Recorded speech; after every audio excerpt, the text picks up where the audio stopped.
Hello, my name is Aidan King and welcome to My Normal Podcast. I would like to start by acknowledging the traditional owners of the land in which this podcast was recorded on, be that on the land of the Wurundjeri people of the Kulin Nations.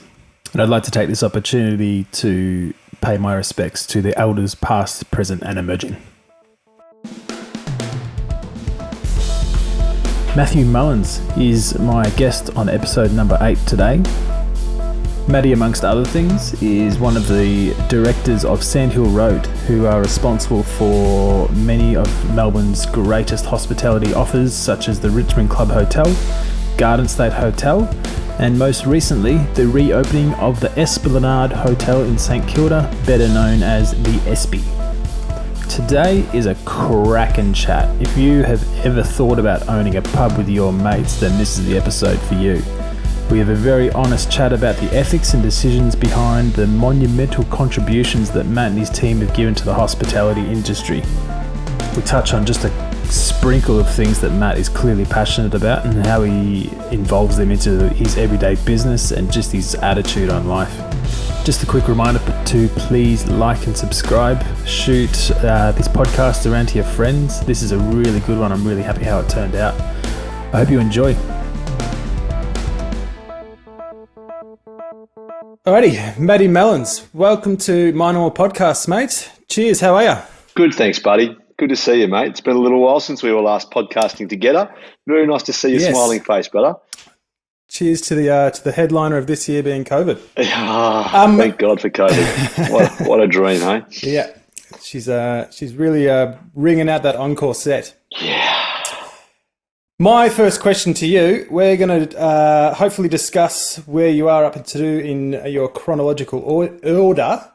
What is your earliest memory?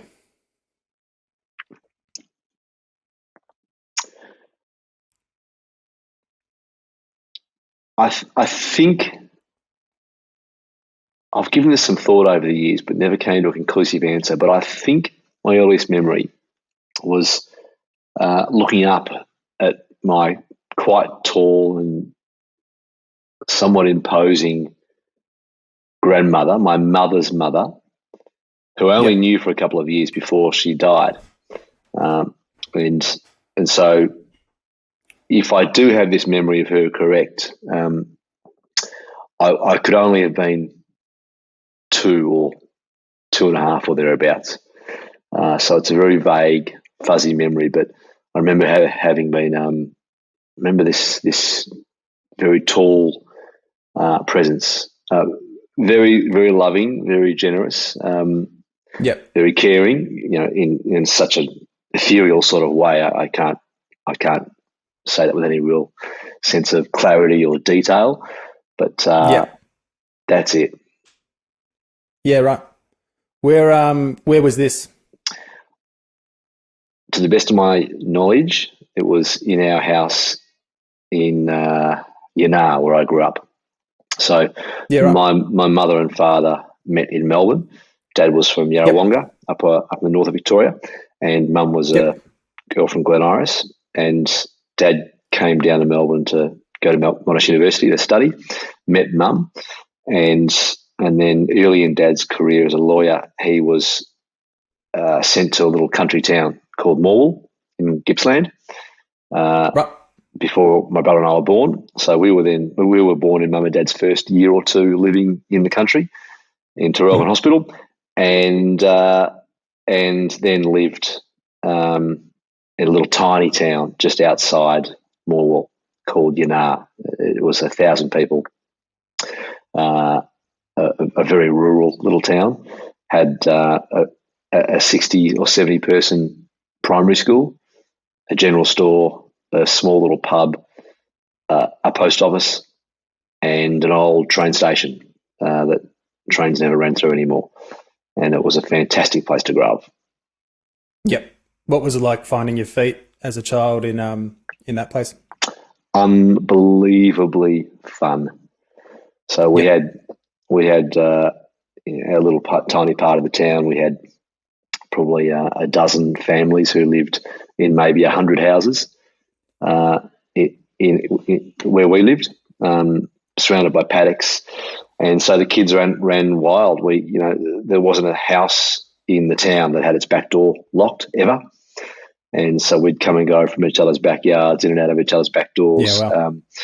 Our neighbours, the Visser family, who had 4 boys and a girl, all our age, became like our second family, and we just roam the streets of a country town, roam the paddocks. I mean, literally, our house was here. There was a small dusty road, then there was a paddock all the way to the Strzelecki Ranges, and we had an unbelievable life growing up. It was fantastic fun, enormous freedom. Very good. How was your time in school? What was some of your highlights? Well, or lowlights? Mostly highlights, I'm pleased to say. Our primary school was an amazing place to begin our education. So again, 80 or so students at the most across 7 year levels. So most classes were composite because there weren't enough kids in any one class to make up a 20 or 30 person class. So normally you'd have year 1s and 2s or year 2s and 3s in a class together, and that would make up 30 kids. And of course you knew every kid in the school really, really well.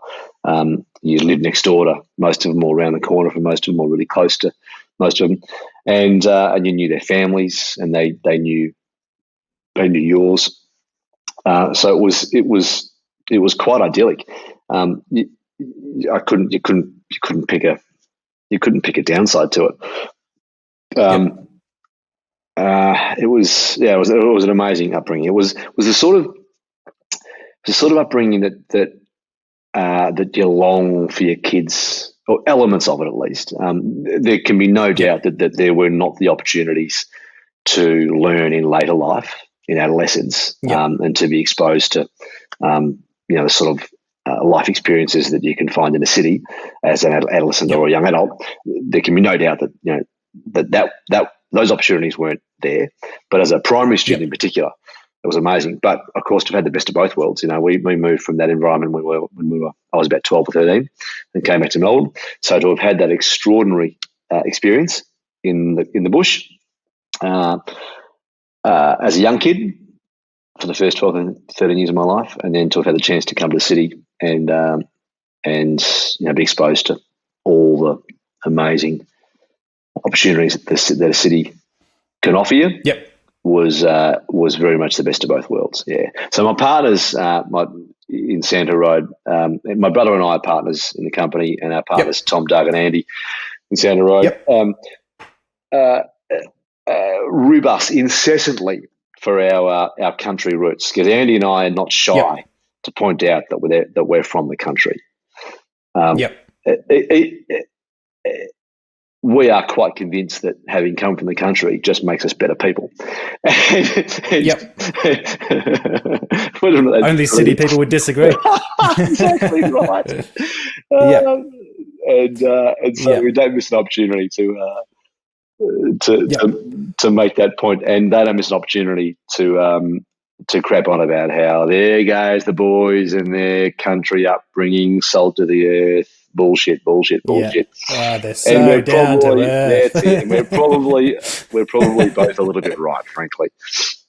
We probably do carry on a little bit about that. But thank you for asking. We can rub salt in those wounds and indulge me. We can rub salt in those wounds when we talk about all the successes later on.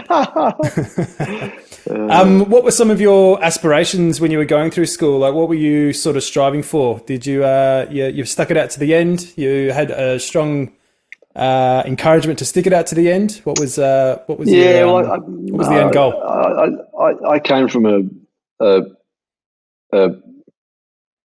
an utterly middle class Australian family, and lived in Camberwell, which is an utterly middle class Australian suburb.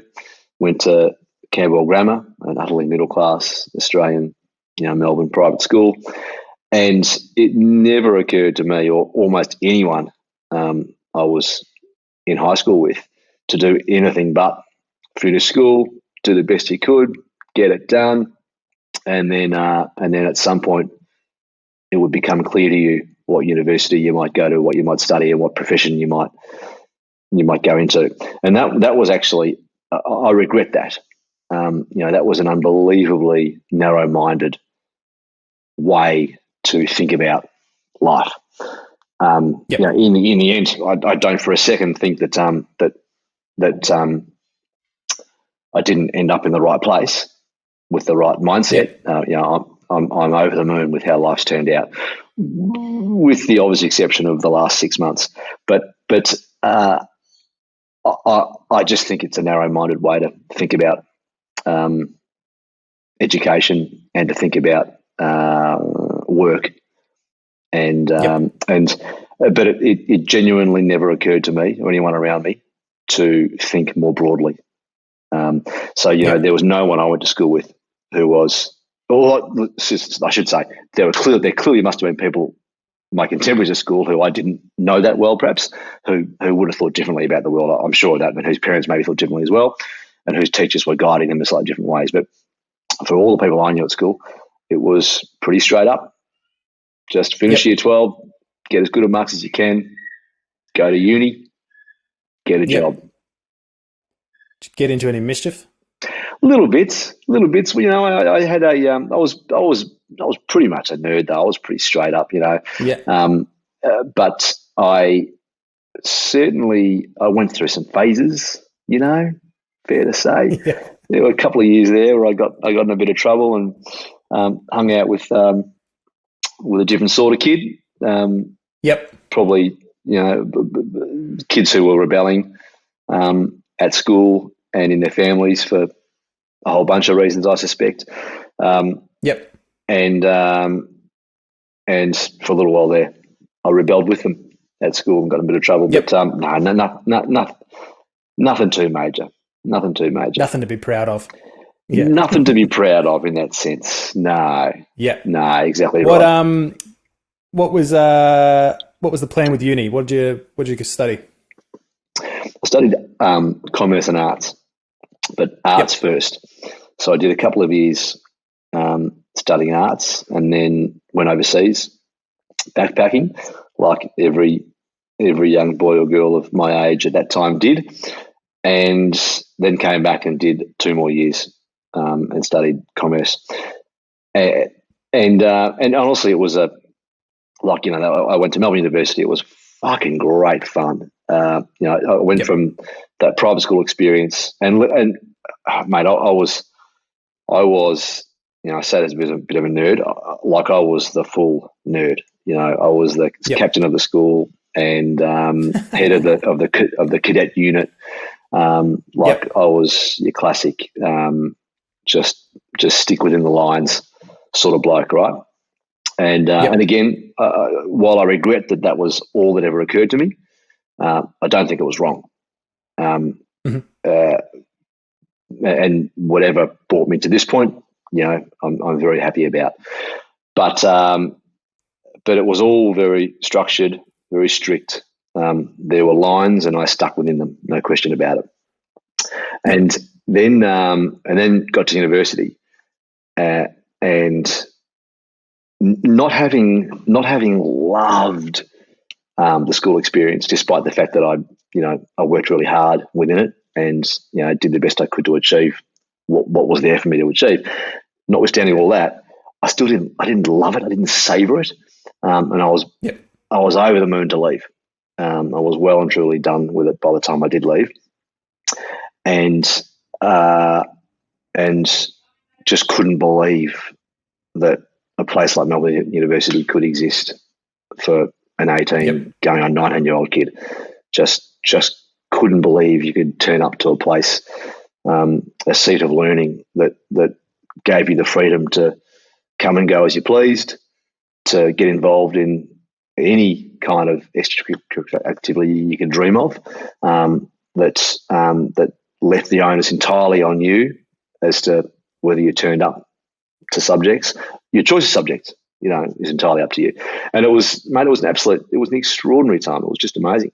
And it was, of course, the first time I really learned about pubs, because of all the things you learn in your first year of university, at least back then, at least there, the pub was by far the most important thing Pub 101 was the most important lesson of the year. Very good. I look forward to diving heavily into that one with you, but we'll get there, mate. Don't you worry.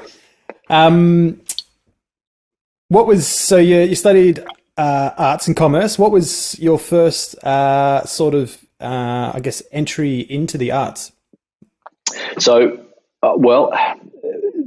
drawing a distinction between the arts and arts as a university subject. So in the arts more broadly, I'd been performing all the way through school.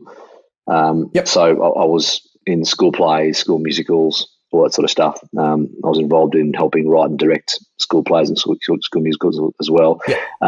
So you're a vocalist? What's that, mate?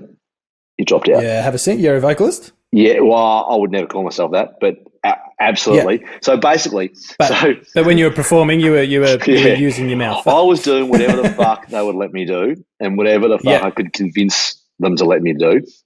And if they wouldn't let me do it, I would find a way to start it up myself and do it. So I always wanted to play in a band, right? And I'd taken piano lessons as a kid from the time I was about 6. Fucking hated them, and I was really shit at piano. But then once I got to kind of 14, 15, after 5 years away from piano, like I did a couple of years, hated it, stopped. There's a piano in our lounge room though at home, so I would I'd still sit down at the piano as a 14-year-old kid and just bash away, teaching myself to play the stuff that I wanted to play really badly, but still, and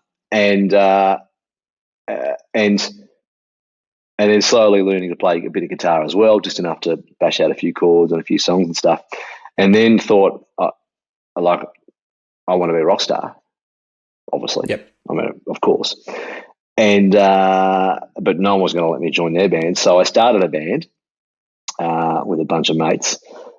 Made myself the singer and part-time keyboardist and part-time rhythm guitarist, and lo and behold, I was the lead singer of a band, and we were shit, and I was shit.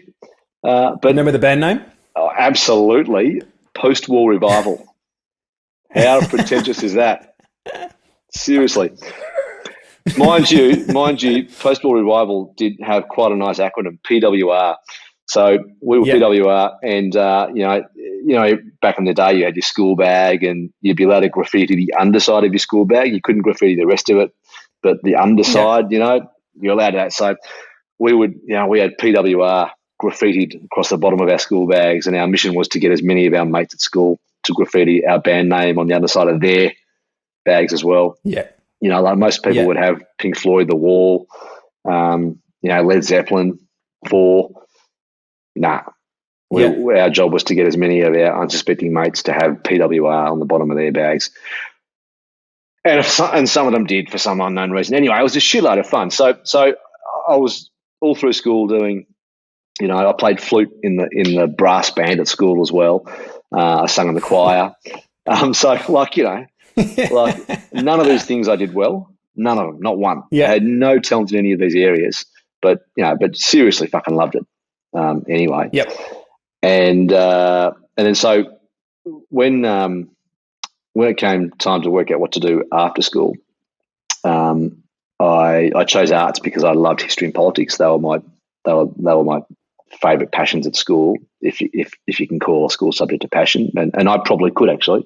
Didn't like anything else at school, but I loved history and politics, and so was happy to go to university and study those two things, which I did in my arts degree, and just savoured every second of slowly learning to grasp those sort of thin threads that exist between events and moments and places in history and today, and slowly getting to understand how it was that the modern Middle East came out of events 2,000 years prior, and how it was that modern Australian politics, that you could draw a line directly back through from the contemporary event at the time. I guess something like the referendum on becoming a republic. Howard's gambit to see the yes vote split, and how you could trace a line back from those contemporary events that were really, that loomed so large in our lives at the time, back through Keating's views on the republic in the years prior, and back through to the dismissal, and then back to federation in 1901, and it was I loved just slowly sort of fleshing out some context behind the history of these modern day events. And the interaction between history and politics, that almost all historical events that I studied at university had a political element to them, no question. And very often they were the same thing. History and politics had come together. In studying, say, for instance, modern European history, in particular the Second World War, there was this insane confluence of history and politics that produced the events of the Second World War, and to think about how what happened in Germany and Europe could have repercussions on the world around us, the contemporary world around us. It was fascinating stuff, mate. Absolutely fascinating stuff. Yeah. I think you're almost making me regret something I didn't realize I regretted in school, which was not giving a fuck in history. But listening to you talk right now, I'm just going, oh God, this would be a fantastic podcast just in itself. Just cracking your brain on figuring out why the world is the way the world it is. Well, so what did you give a fuck about at school?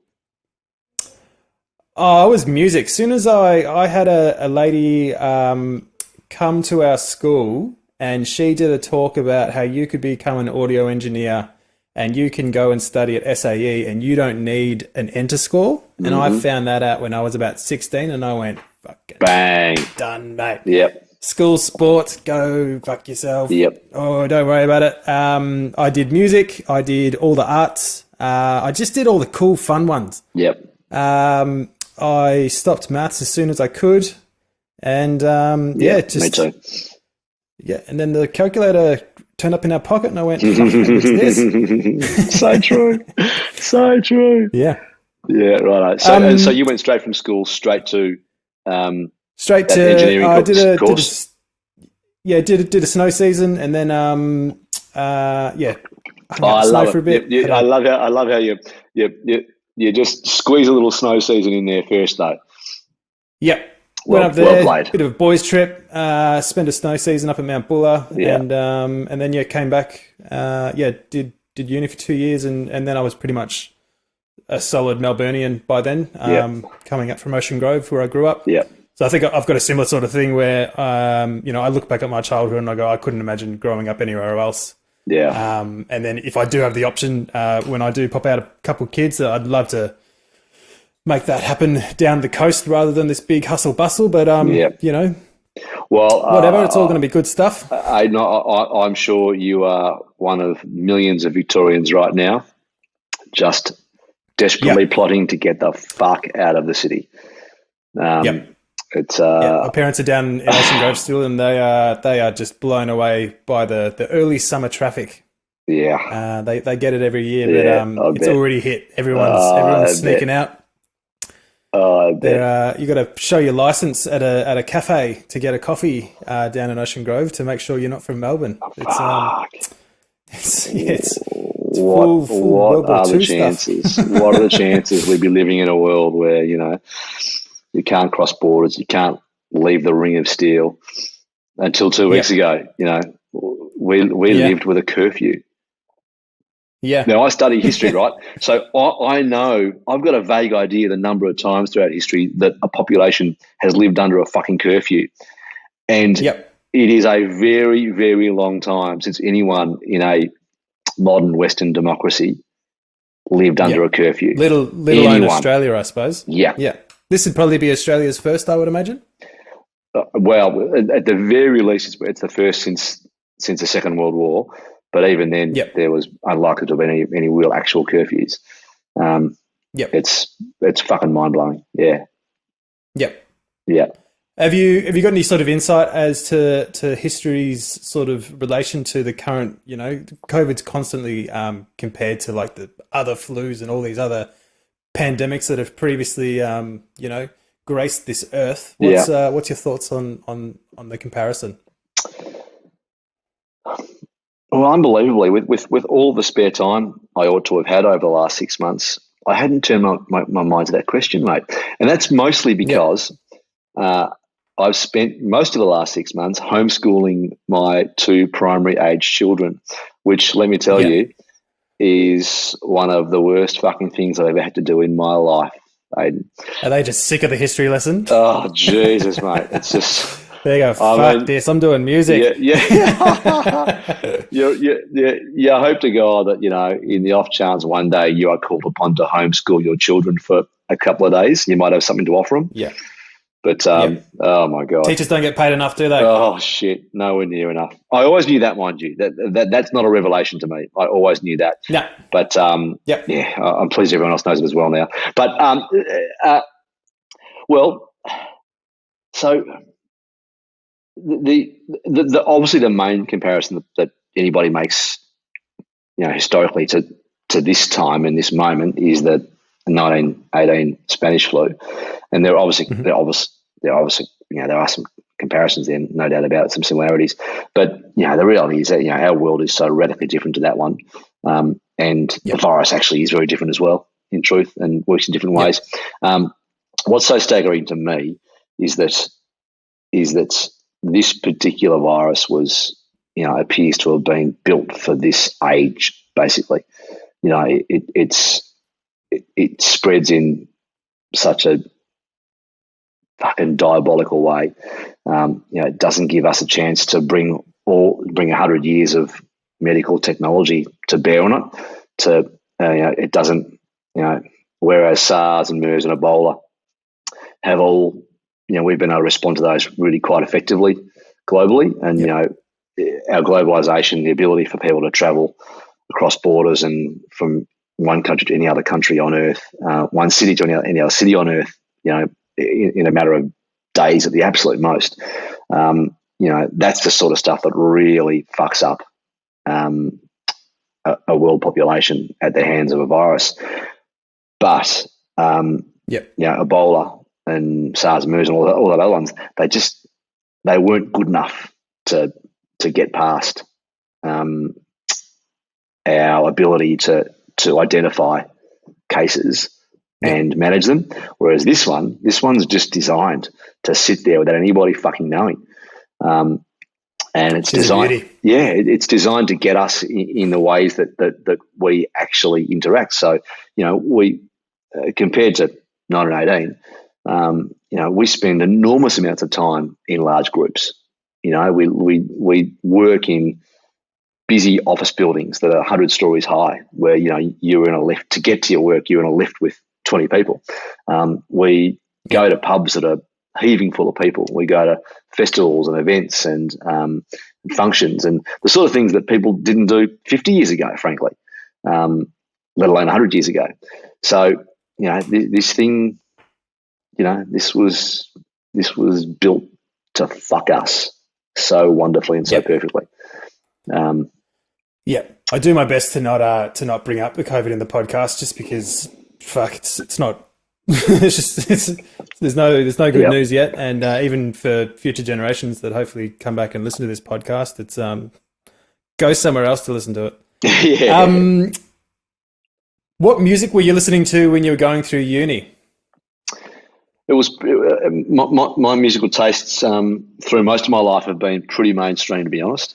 So the soundtrack to our university days, was a live soundtrack wherever it could be, and so we would go and see Hunters and Collectors whenever they played in Melbourne. We go and see Weirdos, whenever they'd play in Melbourne, which was often, like you could walk into any number of pubs in Melbourne and just walk in and see weddings, parties, anything, play. It was a fucking amazing time. And so that was the sort of music I was seeing live.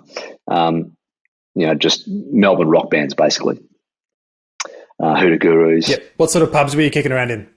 The Corner Hotel in Richmond. The Richmond Club in Richmond at the time actually had a band room where our dining room is now, funnily enough.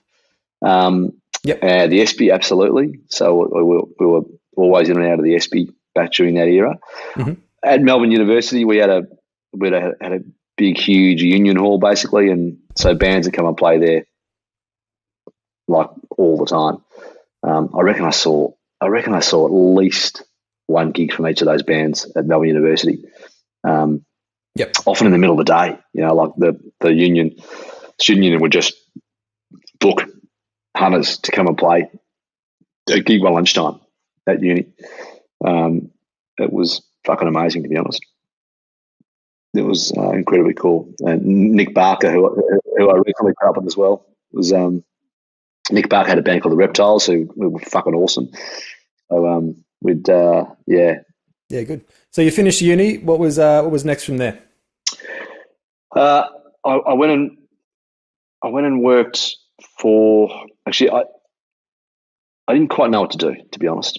I had a commerce and arts degree, but my commerce degree was in management and marketing primarily, and albeit I'd had to do like accounting 1 and accounting 2 to get my commerce degree, and I had to do quant methods 1 and quant methods 2, which Aidan, you would have fucking loved, because quant methods is basically maths on steroids.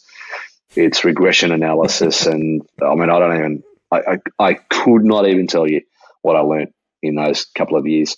In those, mate, leave the chicks for us, mate. Seriously, it's just fuck. And so finished that, but was unlikely.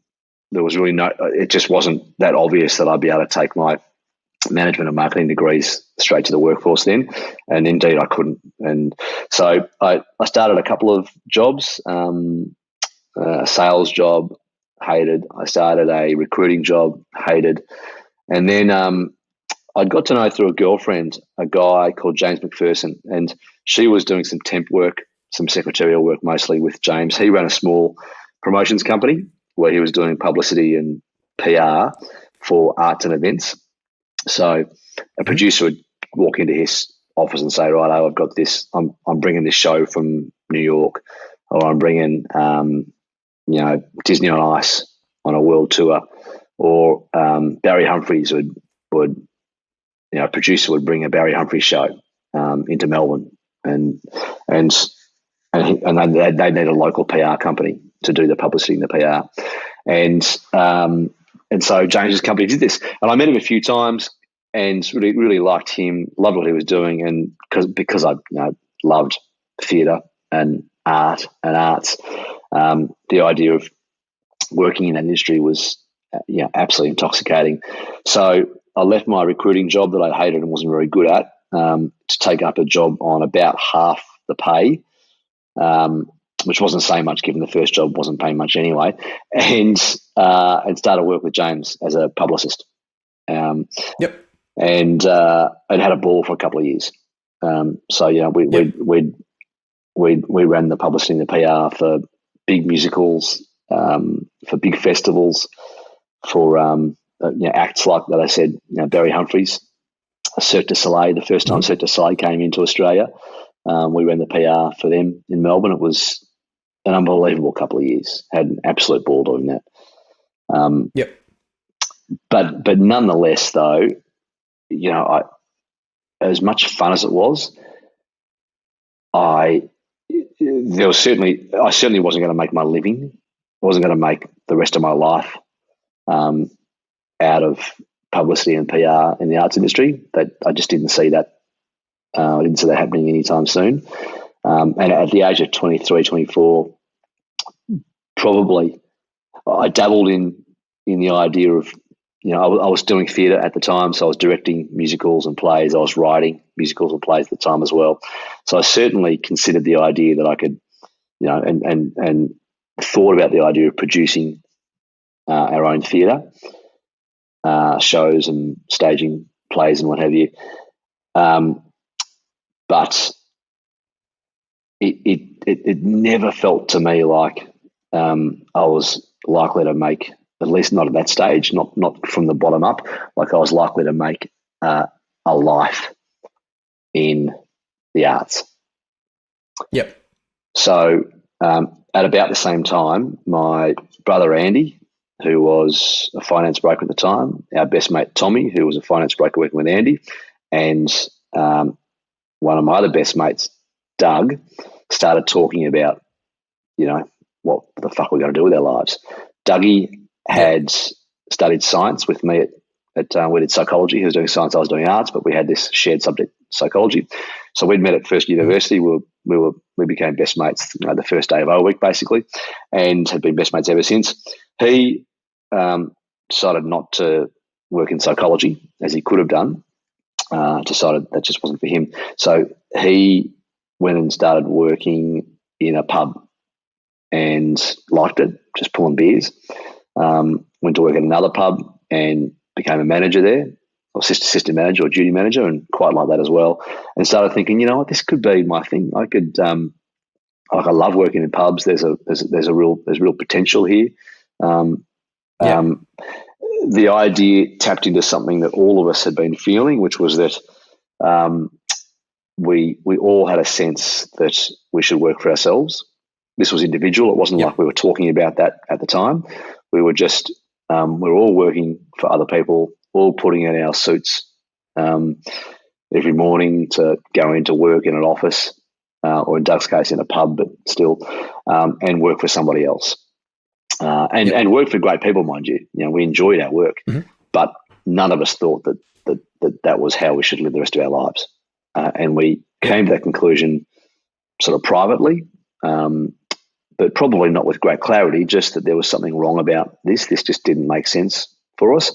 And then when Doug said to us one day, hey, this pub thing, I reckon this could be the thing that I want to do. I'm thinking maybe I want to buy a pub and run a pub, own a pub. And that tapped into that thing that we'd been, thinking about, that had been tossing around the back of our minds. And we all suddenly went, oh, that's it. That's it. Yeah. That's it. Yeah, of course. We don't want to be working in these jobs for other people. We want to work for ourselves. And what's the thing we could do? What's the thing we should do? What would we love to do? And for Doug, that was pubs. For us, it could have been anything else, frankly. But it's interesting how the pub thing was natural for all of us, though. So for Andy and I, for instance, randomly, our dad, as a lawyer, had decided, in the middle of his life, to try something else. So he and one of his partners in the law firm left that law firm, took up some private clients, and basically started a restaurant, unbelievably, out of the blue. Started a restaurant. Dad's partners in the restaurant had actually come from a renowned Melbourne Italian restaurateuring family who'd been in restaurants for several generations and over about 50 or 60 years. But it was a very random thing for my dad to do. And they ran a great restaurant called Giarca's. It was fantastic in Hawthorne. My brother and I worked there. We'd work behind the bar. I'd wait tables. So we learned a lot about hospitality, learned a lot about owning a business and running a business. Learned a lot about how fucked it was to run a business, how hard it was, how challenging it was, how many things could go wrong. But loved it. Absolutely loved it. And so when Doug said, hey, pub, we suddenly thought, well, you know what? We're into this shit. We could have a lot of fun doing this. And so we jumped aboard Doug's big idea, basically, and bought a pub in Fitzroy called the Commercial Club Hotel. We all moved in upstairs, the four of us, plus about 15 of our mates. And was there a existing connection with the pub before you bought it? No, none of us had ever been there. Yep. No connection at all. But it was for sale and we could afford it. So they were the two biggest boxes that had to be ticked, my friend. Yep. That was I think it. I remember you saying that to get the funds up to purchase the pub, you got small amounts from a lot of people, from close friends, to cover it together. Yeah, we couldn't afford to buy it outright. We didn't have any money, like literally not a cent between us. So we couldn't buy the pub ourselves, and no bank would loan us money, like no way in a million years. So we went out to a whole bunch of mates and said, "Hey, listen, we're buying a pub. We're going to sell 40% of it, and if you'd like to buy a share, jump aboard. You know, anywhere between $500 and, you know, I think that the highest buy-in price might have been $20,000, and between 20 or 30 odd people, we raised, I think, $200,000. Bought the pub, renovated it for $30,000 in 30 days, reopened it, and suddenly had, you know, 20, 30, 40 people who owned a pub in Fitzroy. And, you know, so we had this. Bloody love if one of my mates gave me a call, said, did you want to start investing in a silent investor in a pub? I'd be bloody stoked. Yeah, you would be. That's a call I want to get. And Aidan, you wouldn't be silent either, mate. You wouldn't be silent. This is the magic of it, right? So I'd be thirsty. Yeah, very absolutely thirsty. you would. Yeah. But you'd very be there. thirsty shareholder. You'd be there almost every night. You'd bring all your mates in. Tell them how shit it sounds. It was amazing, mate. It was amazing. Yeah, it was just. Of course, you would. And in our case, we had music in that pub. Music was a couple of let's call it ghetto blasters. So detachable speakers.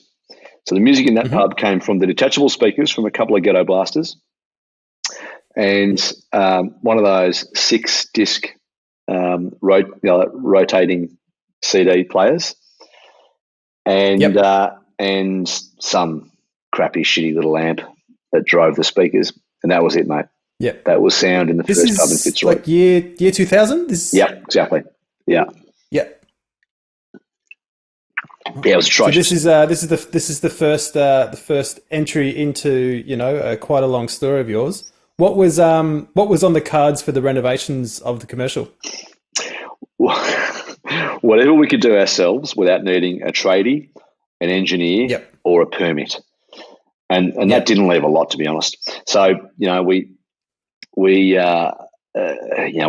clad the front of the bar with steel because we had a mate who was a metal fabricator. You know, he could ship in stainless steel panels. So that's great, mate. Just give us what you got, cut them to size. We'd screw those in.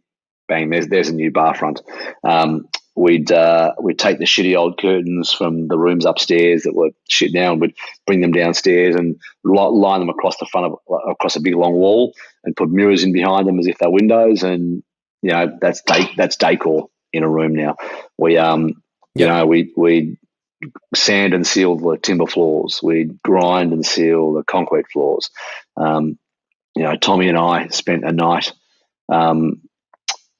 opening up a brick wall, chucking a steel lintel and opening up a brick wall, because we thought, it'd be nice if we could get between this room and that room. Okay, let's just fucking do it.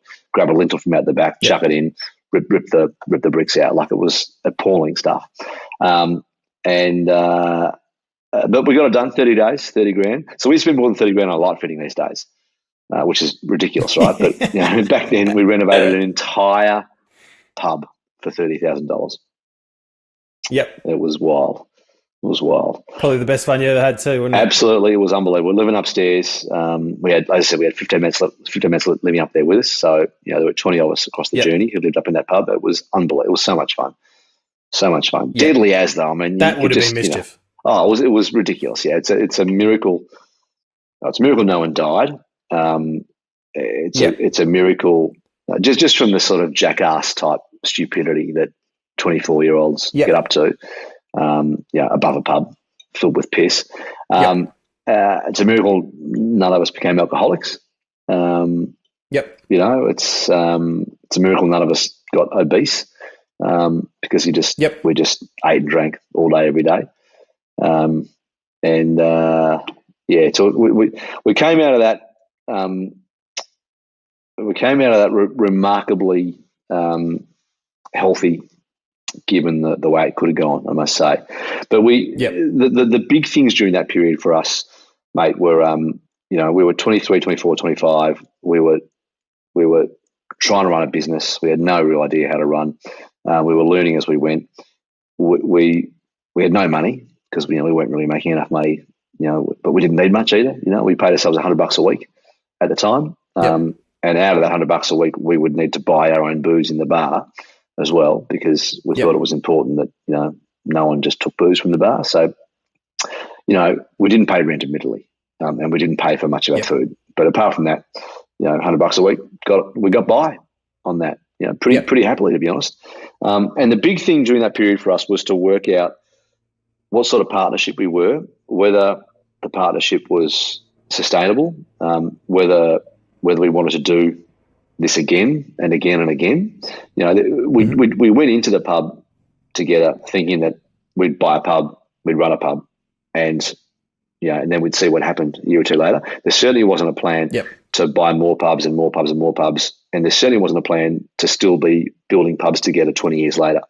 We just hadn't thought that far ahead, and so we spent a lot of that first year or two just slowly working out how to be better partners, how to be happier partners, how to run a business together in partnership, and then eventually whether we wanted to do it again. And we decided, we should. So we went and took the lease on another site which we named the Loft in the city, and then took a lease on another site which we called Holly Ava in Swan Street, Richmond, and then.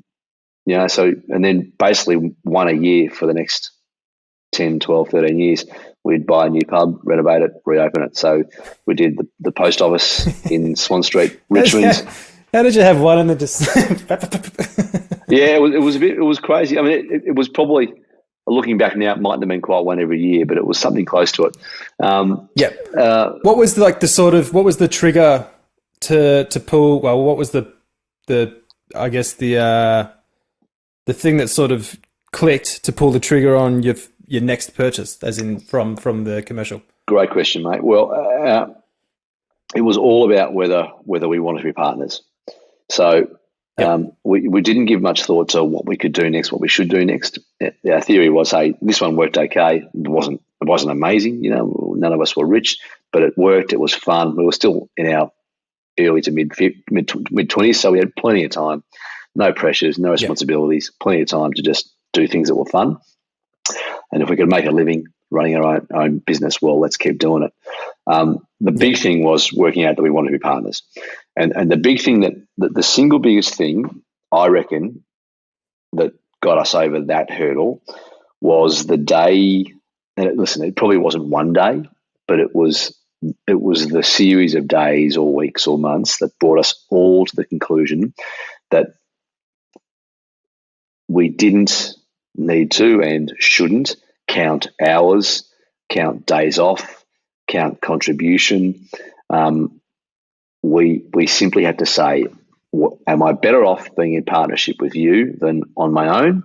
If the answer is yes, then nothing else matters. Don't start counting hours. Don't start counting days off. Don't start counting holidays.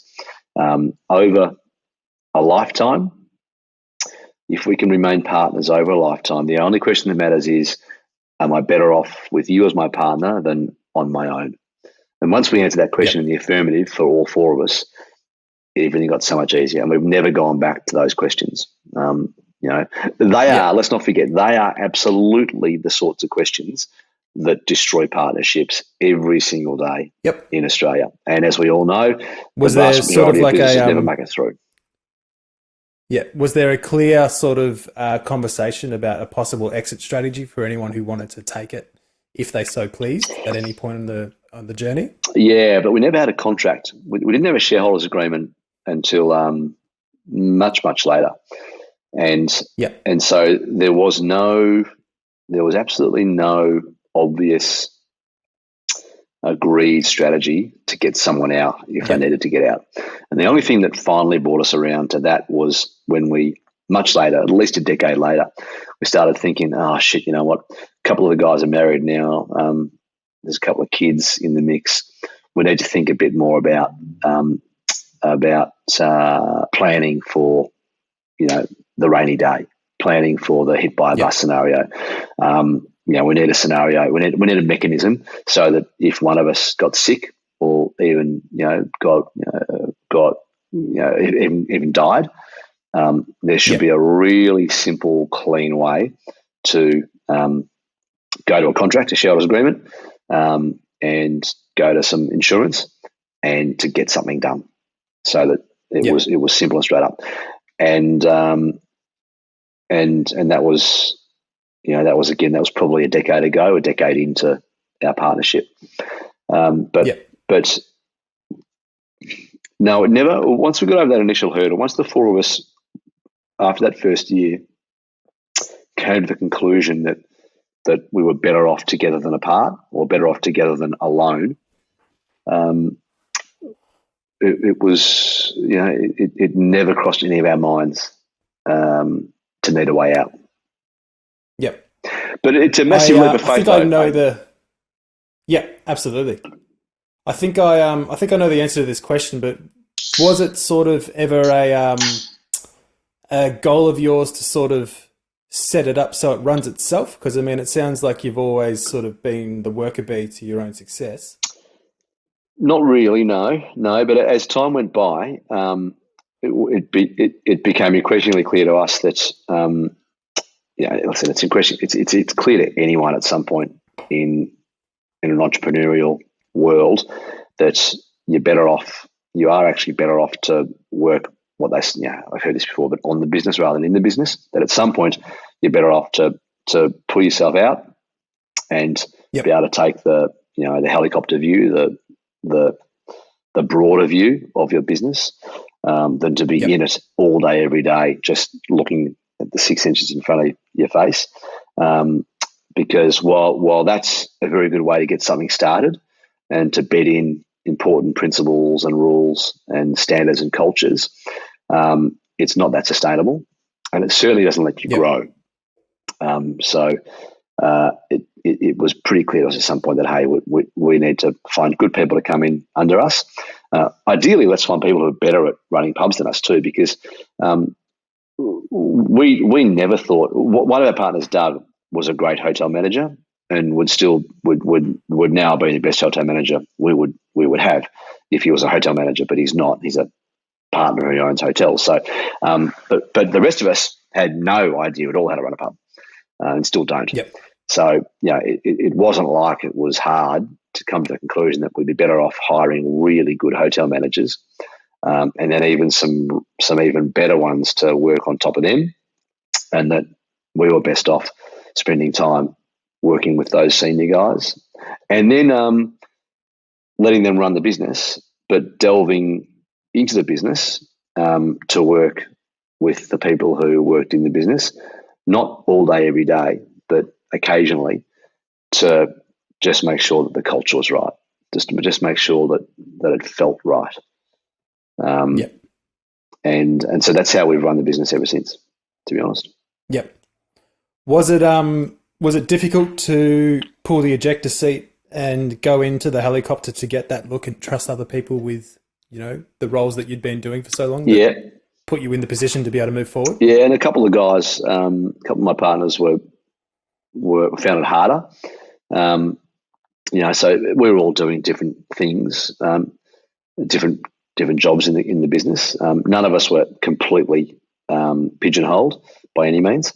And some of us, by our nature, were more likely to want to keep control over the things that were considered our own province of expertise or influence or what have you.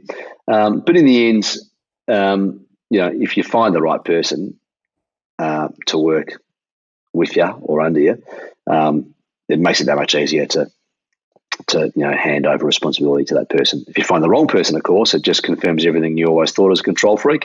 No one else can do this but me. Look, this guy's fucking useless. I can't ever give this up again. So it always comes down to the people. And fortunately, we've been lucky in recent years. We have amazing people working in the business, but we've had plenty of idiots too. So, sad to say. They walk amongst us. Yeah. Was similar sort of business techniques or, development, business branding, developments and that sort of stuff that you applied across, your next couple of venues? Or was it a chance to sort of try something different, or did you sort of replicate? No, we all the basic principles have always stood pretty firm for us over the years. So the key principles being that the job of any hospitality venue isn't just to sell food and booze, but the job of the hospitality venue is to welcome patrons in, to make them feel at home, to make them feel comfortable, to build rapport between them and us, between them and our staff, between them and the building that they sit in, and that's really essential. That one of the pub's jobs is to maintain that great Australian tradition, that the pub is one of the mainstays of the community, that the pub is the place where anyone in a community, whether you live and work in that area, how long you've lived to work there, are relevant. But that the pub is the place where, any member of the community should feel welcome to walk in and feel at home and feel comfortable, and to find comfort, to find friendship, to find support. That's what a pub quite uniquely does in Australia.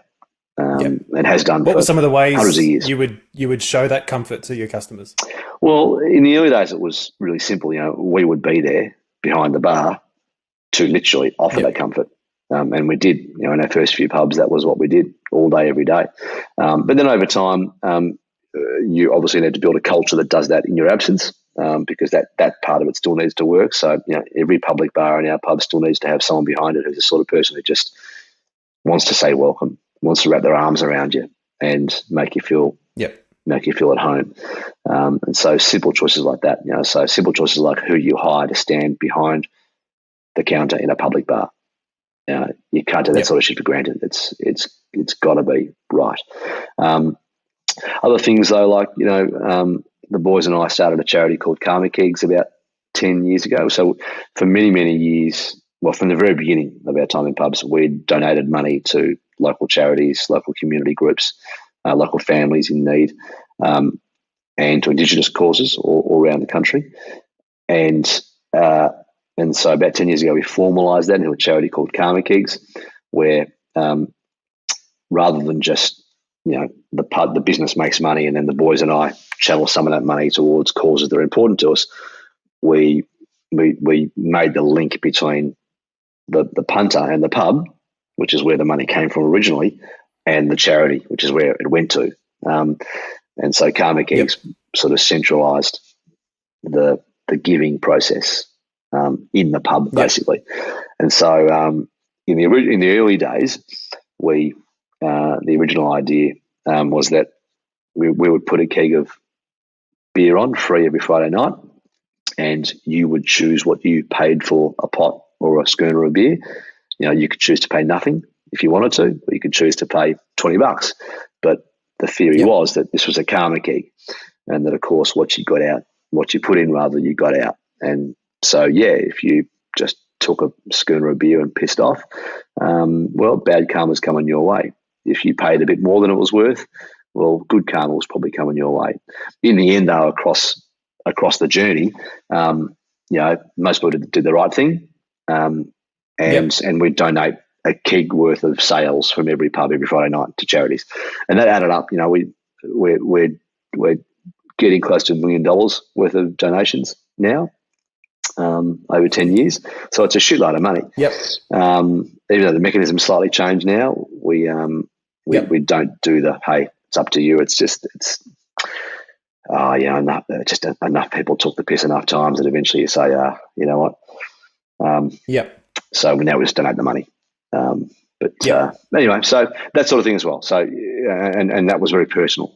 So that the people who we donated money to, weren't the big organisations or foundations that they were deserving, but that had plenty of other ways to get them. They were local community groups. They were people who there were families who came to the pub who suddenly had a great need, who had a sick kid, or who had a severe injury or something, like just really personal, really local things.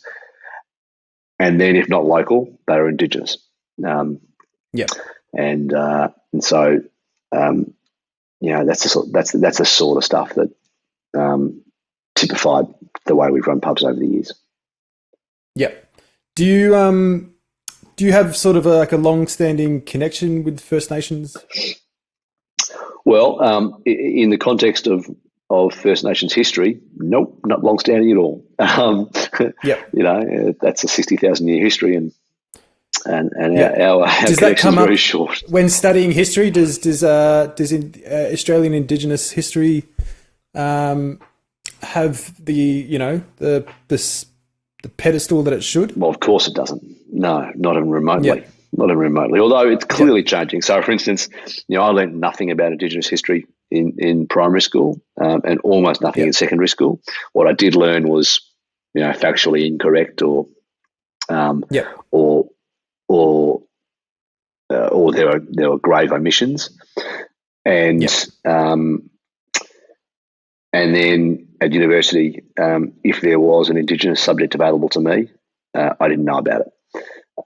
And so the simple answer is that no, as I was growing up, there certainly wasn't a satisfactory awareness and education. But that is definitely changing. So I look at my kids, I've got a year two and a prep at school, and then a baby at home now. And there's no question that's at school assemblies, that they acknowledge the traditional owners of the land of the school, which was unheard of when I was growing up. Like, you just couldn't even consider that would have happened back then. But it's real, it's authentic, it's genuine. It's not just lip service. There's real heart to it. It's impressive, and it's very hard. It's very encouraging.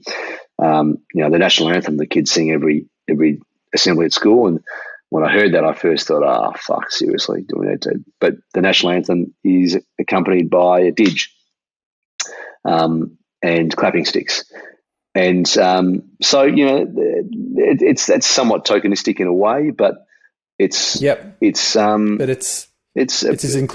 inclusive as it can be with modern history. It's not a bad start. It's not a bad start. Yeah, exactly right, mate. Exactly right. Yeah, and especially to get that in a city school. Yeah, that's great to hear. Yeah, it's encouraging. It's encouraging, and it clearly needs to go much deeper than that. That doesn't remotely cut it, obviously, and that's not actual education. But it's a start, and certainly there are units of education in my kids' primary schooling already that start addressing First Nations Australian history. So it's a good start. Yeah, I mean, and I guess it's for your children's generation that's creating a new normal that involves talking about it, which then further pushes the education, which is something that we've all been. Well, that's really it, Aidan. But the primary reason that I want my kids to understand Indigenous history, though, is that it isn't because it's the right thing to do, although that's a very important reason. But there is enormous value in understanding your history. There is enormous value in understanding the world that you live in, and understanding the legacy that you're part of. Some elements of which we can take great pride in. I'm incredibly proud that I'm from Australia, which has the longest continuous art tradition on earth, albeit not my tradition, but it's my nation's tradition, and I'm proud of it. The longest continual cultural connection to land. That's something I'm really proud of as an Australian. And my kids should be proud of it as well. And every Australian should be proud of it. And when we finally can all be proud of it, i.e. when we're finally clever enough to teach our kids to be proud of it, to give them the opportunity to be proud of it, we will be an infinitely better nation. we'll be an infinitely happier nation. And along the way, of course, we will also have to acknowledge that we fucked up a lot of things really badly, and we should be sorry for that. And again, once we acknowledge that, we too will be far happier. We can be ourselves at last. Yep. Yeah, you speak with like such genuine, I guess, just genuine like cause. When you're talking about those sort of things, I will mention, like I've toured the world. I've been lucky enough to mix gigs in Japan and the States, and I've seen a lot of the world and that sort of stuff, and I've achieved some really big things. But one of the greatest things that I've done in my career to date was doing the smoking ceremony at the Espy. When you open that up, that was the day of opening a monumental task that is restoring the Espy. Any other venue that I've been involved in, running around, you probably wouldn't even see the owners. You wouldn't even see a smile on the face of the staff because it's their first day in there. They're trying to do whatever they got to do. But even us in production world, we're all obviously tying the venue together and that sort of stuff. I remember about 15 minutes before the opening started, all the media are there already. We're still pulling the plastic off the brand new console, plugging it into the power, and going. I hope this thing works. I've usually got time for this. Sweet. We've got a didgeridoo, got a couple of that. I've got this, got some media splitters. Sweet, got to make this happen. Managed to make it all happen. I heard noise and I went, sweet, that'll work. Yeah. But then, as soon as the dust sort of settled, and then yourself and Andy got up there and did something that I completely would have never expected to see, someone who has achieved the task of reopening the Espy. And I felt like you didn't even really mention the physical venue. You educated the room on, what it would have been like to see boats come over the horizon, and for the, early settlers to arrive on the beach and what the lands used to be. And then, we went on with the smoking ceremony, and the minute that didgeridoo started, of course, I chucked on a big 7-second reverb, so it was just beautiful and epic. It echoed magnificently through the building, didn't it? That gave me a connection to Australia that I have probably admit I've never felt before. To that extent, that was a truly powerful moment to be a part of. And I've absolutely got to thank you guys for including that in your rituals, but even just having, the idea that is such an important thing in, the big hustle bustle of a big day. Yeah. Even weeks after I went to Meredith Music Festival, and usually I don't, I'm down at the tent and I missed the welcome to ceremony, and I went down and I saw it. And again, there's number 2, greatest, connections to the land. It exists around us. And it was just it was a really beautiful time. And it was absolutely a career highlight to be a part of the smoking and the welcome to country of the Esplanade Hotel. That was a beautiful day. Good to hear, mate. Yeah, that's really, really encouraging, mate. Really gratifying. Yep. Thank you. Thanks for being part of it. Thanks for making it sound so fucking good, mate. Thanks for dusting the old girl off. No. So where are we? We're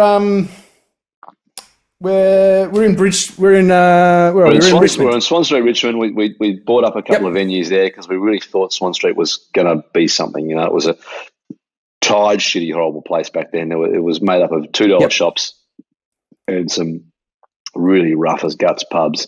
Yep. Not a Corner Hotel's pretty much Corner Hotel the only was good, actually. It was a great hotel even back then. Although it's come a long way since, but it was still a good hotel back then. But the Richmond Club was an absolute dive. The Swan was an absolute shocker. It was the whole street was just, there was nothing happening there. It was dead as a doornail. There wasn't a single restaurant, bar, cafe, takeaway joint, decent retail shop on the strip. But it's clear there was going to be, so that the sporting precinct just up the road was really starting to fire up. You had all the beautiful housing starting to become gentrified for better or worse, but it was happening. On the north of Swan Street, and on the south, you had all those old warehouses of Cremorne that were slowly starting to be picked up by advertising companies and creative companies and tech companies and what have you. And it just felt, you had a tram line running all the way down the middle. It just felt like in time, Swan Street was going to really come of age. So we picked up 3 venues in a row there on Swan Street, and we're part of the process as that evolved into the incredibly exciting street that it is now. Well, not now, but was 6 months ago and will be in 6 months' time. And and then we started looking a bit more further afield. So we bought a pub with another family, actually in joint venture up in Rockhampton in Queensland. Spent a year going up and down from there, renovating that pub just to see what it was like, trying something out of Melbourne, just to have a go at doing something outside of the state. And while it was a good experience and eye-opening, and it was probably worth it financially, it was a long way to go to do business. And in the end, we concluded, hey, we should probably only do things, that are within a drop punt of home from here on. Yep. And that's what we've done ever since. And our thinking evolved over time. One pivotal moment for us was when the Richmond Club burnt to the ground. There was an electrical fire, entirely accidental. I'm keen to assure you, that burnt the pub to the ground.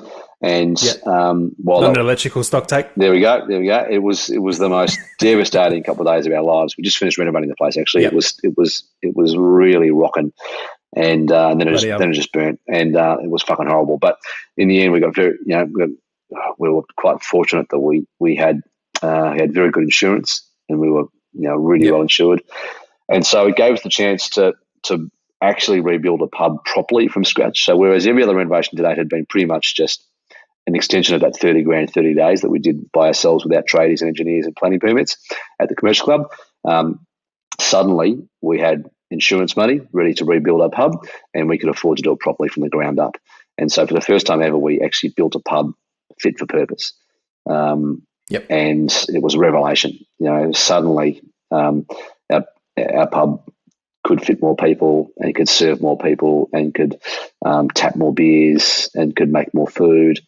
And it just worked so much better than the half-assed versions we'd made to that date.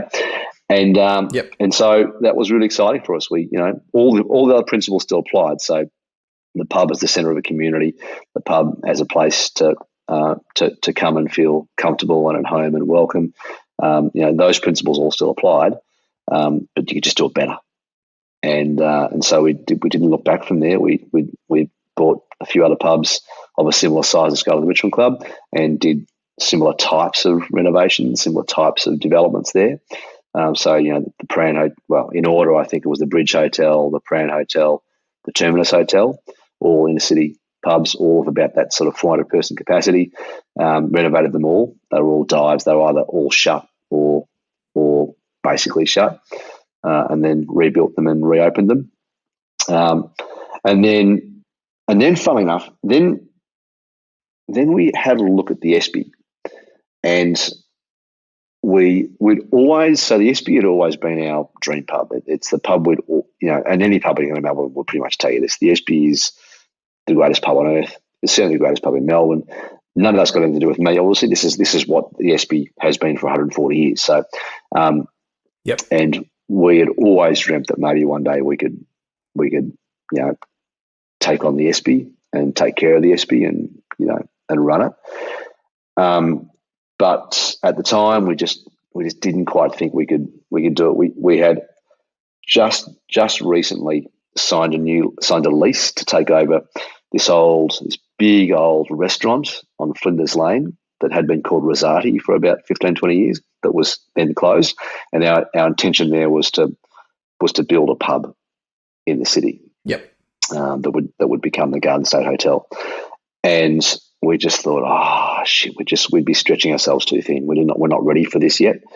But we also thought, it's for sale now. Are we going to get another chance? This could be it. If someone else buys this and renovates the Espy, they probably won't sell it to us anytime soon. But we couldn't do it. So we built the Garden State Hotel, which was a really great pub, and it's a mammoth. It did well. Yeah, it's a big pub. Did well. Yeah. And what was the condition of that place on the handover? Like almost any of the pubs we've ever bought, it was They didn't basically condemned. They had a good like an end of lease cleaner, I imagine. No, of course not. It hadn't been run. It actually hadn't been run as a restaurant or a bar for a couple of years anyway. So it was right. It was just shit. It had been an amazing place in its heyday, about 20 years earlier, as Rosati. It was unbelievable, and I remembered it really, really well. I used to work just behind it in that promotions company, and we'd go there for lunch all the time and drinks in the afternoons, and it was amazing. But it had just fallen apart in the intervening 10 years. Yeah. So anyway, I'll go. What were some of the concepts that were important to you in putting together Garden State? Right. So, and this was the next part of, you asked a bit about, what's important in a pub and what we do. And obviously there were those really, really big key things about community and about humility and about storytelling. The idea that the pub is the centre of a community and that it's part of a big, long 100-something year history in this country of supporting people and what have you. But of course, that hadn't been static for 150 years, and it wasn't going to be going into the future. So the question was, what do we need to do to continue to make that relevant? Those ideas, to make those ideas relevant. And at about the time we started looking at the Garden State, starting to design the Garden State, it became really clear to us that the world of hospitality was changing rapidly. And what year is this? It would have been 2015, I think. Yeah, about 2015. Maybe 2014. So in some context here, so 2009 the GFC happened, and over the next few years, patrons all around the world started moving away from really high end, really bespoke, really expensive dining and drinking experiences to value experiences, to really good fast food, to really good, really well considered, really well conceived food and beverage experiences, but they were accessible and were fun and were easy, and more relaxed and more casual, and that was as a result of the last great financial crisis that we had on Earth, that taught everyone a bloody big lesson about greed and about value and about profligacy, and so everyone just took a step back and said, you know what, fuck, let's just make life a bit simpler, right? And so you started to see great chefs move out of 3-hat, 5-star dining rooms and start making really good basic food. Food trucks that had great chefs in them churning out amazing Mexican, for instance, that sort of stuff, right? So it was also about the same time though that punters started really thinking. So we started switching away from high-end beers towards, not high-end beers, high-end imported premium, but straight up beers, right? To more unique and more original craft beers, like a local craft. Yep, that's it, exactly right. And so that feels a bit counterintuitive, but and it is somewhat, but that was destined to happen about that time anyway, right? So no real surprises there. And one of the things that happened is that people started having a bit less of things, but better. So rather than drink 20 pots of Carlton, they'd spend the same amount of money drinking 3 pints of craft beer. So they drink less, but better. And so that was the lead into the Garden State. So by the time we came to open the Garden State, it was really clear to us that the basic Carlton Draft Palmer combination that had sort of fueled our suburban pubs for the previous 5 years, Richmond Club, Bridge, Terminus, Prahran, that paradigm was shifting, and that patrons had got used to having world-class chefs cook tacos out of a food truck. And so they needed something really good, prepared by someone really impressive. But B, they didn't want to pay a fortune for it. And C, they didn't need to be sitting in a luxury environment that was clean and sterile. They wanted to be in amongst the action, and it should be fun. Ideally, it should be part of a story in the way that the food truck pulling up at a park is part of a story. It's a global story about the democratization of great value food, and seems simple, right? But that's a story that the world like to be part of, as opposed to I went to my pub, I sat at the bar and ordered a pot of Carlton and a Palmer. That's not a story that people were interested in that much at the time. Although it always had value. Like street food is a part of the culture. It was interesting. It was exciting, right? So it was clear to us that we had to deliver more in our story. And so the Garden State, we hired an amazing chef called Ash Hicks, who had come from, fine dining in London. He'd grown up having pots thrown at him by some of the world's best, Gordon Ramsay, Tom Aiken type chefs, and was back in Australia. Had just been at a couple of 3-hat restaurants, and was looking for something more fun, more relaxed to do. So he became our chef. So we suddenly had this amazing chef turning out Palmer's, burgers, steaks, but doing them so well. And then on top of that, really creative, inventive food. Alongside it, we hired an amazing cocktail guru called Kev Peters, who had come from Eau de Vie amongst other places, and brought an amazing sort of complexity and sophistication to our drinks menu. We had a sommelier in the pub so that our wine lists were really dynamic and really curious, and they could be explained. So the story behind the wine could actually become part of the story of your night in our pub. Really simple stuff, actually, but the sort of stuff you didn't do in pubs that often. That's all. And so we put it all in one place, and then we wrap this larger story around it. It's the Garden State Hotel, so it's all about Victoria. It's all about the Garden State, and it's in the middle of the city. So Flinders Lane, quickly, it sounds like your theatre background's coming into play there, and all of it's theatre. Yeah, absolutely, all of it's theatre, and always has been for us. Yeah. So that was Garden State, and that was a pretty good first foray into a more sophisticated, more intriguing, more interesting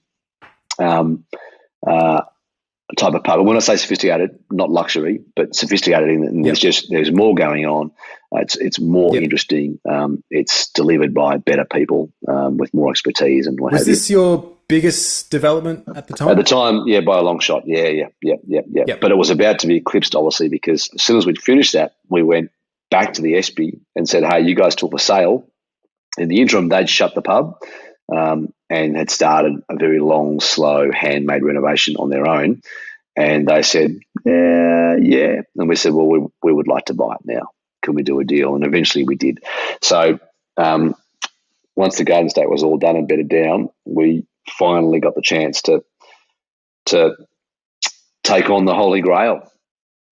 We finally got the chance to buy the Espy.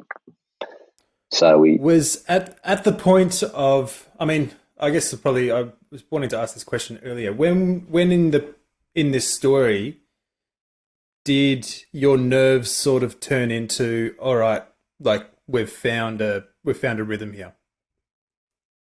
Never, ever. No. God, no.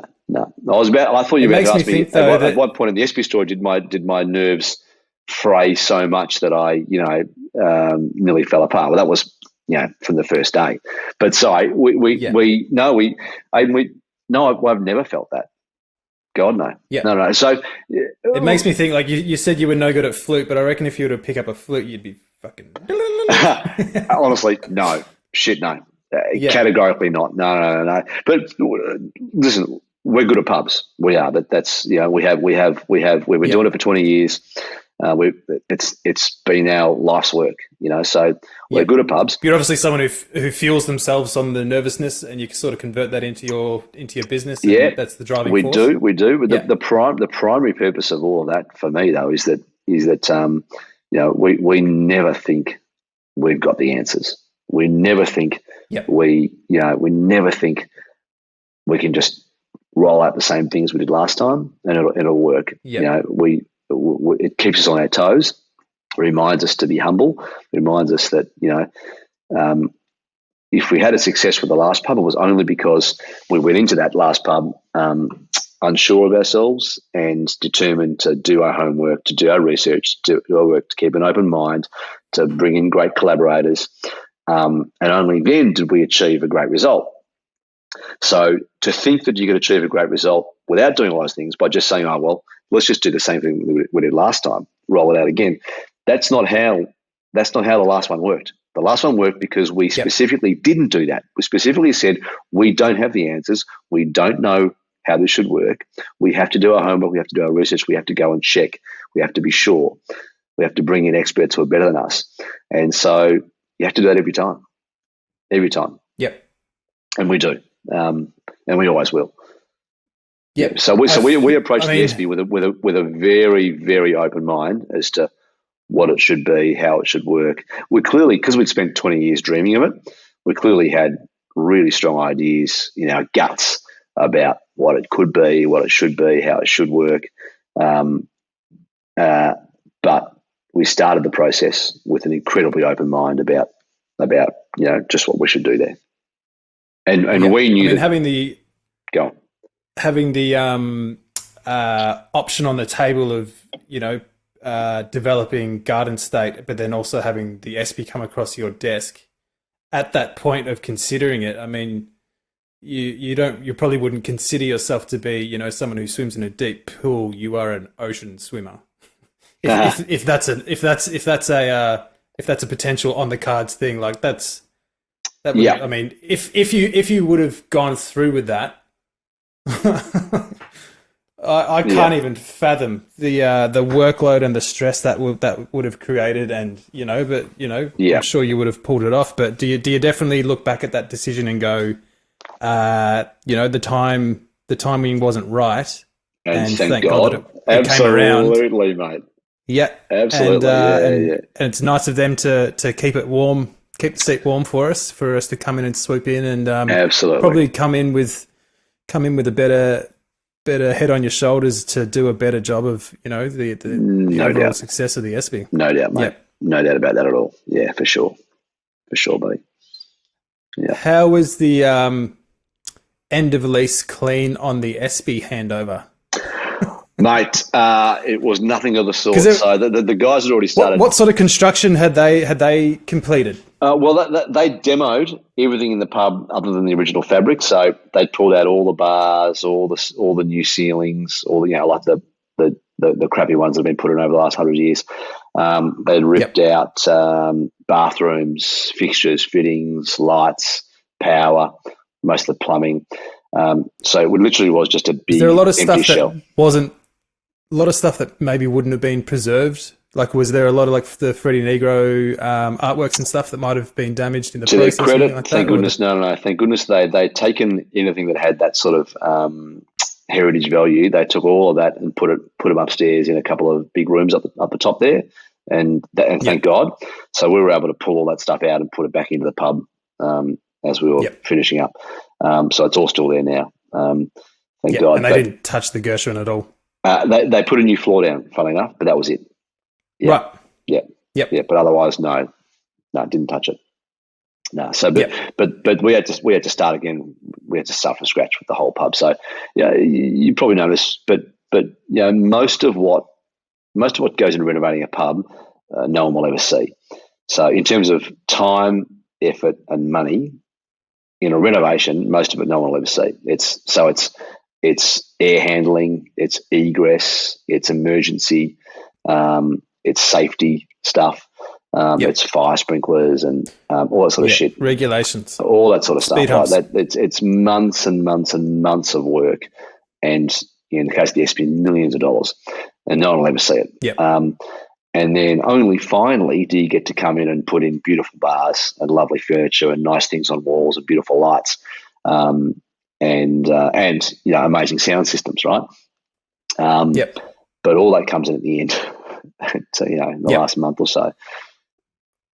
Was the Espy the first time you got to sort of express your passion for history into a building?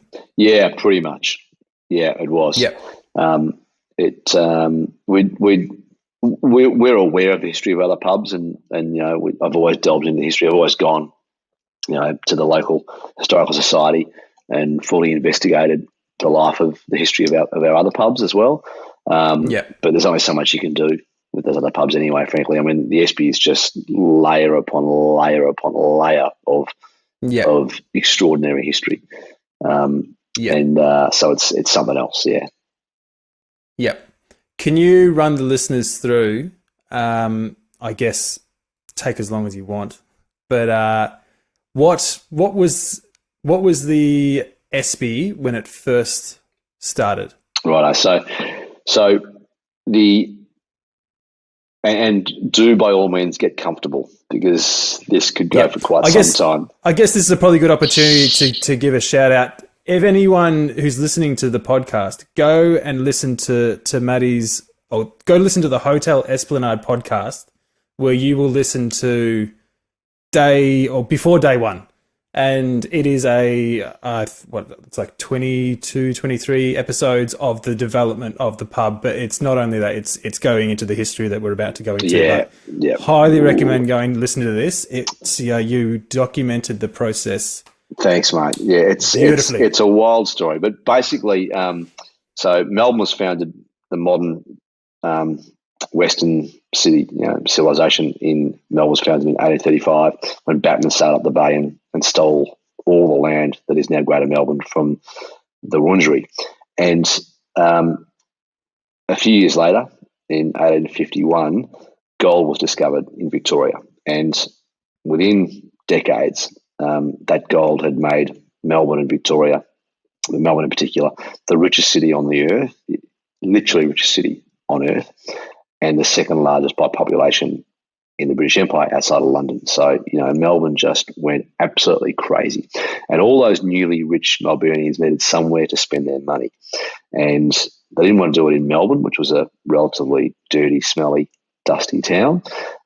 So they came down what became St Kilda Road and started building large mansions down St Kilda Road, down Fitzroy Street, and along the Esplanade.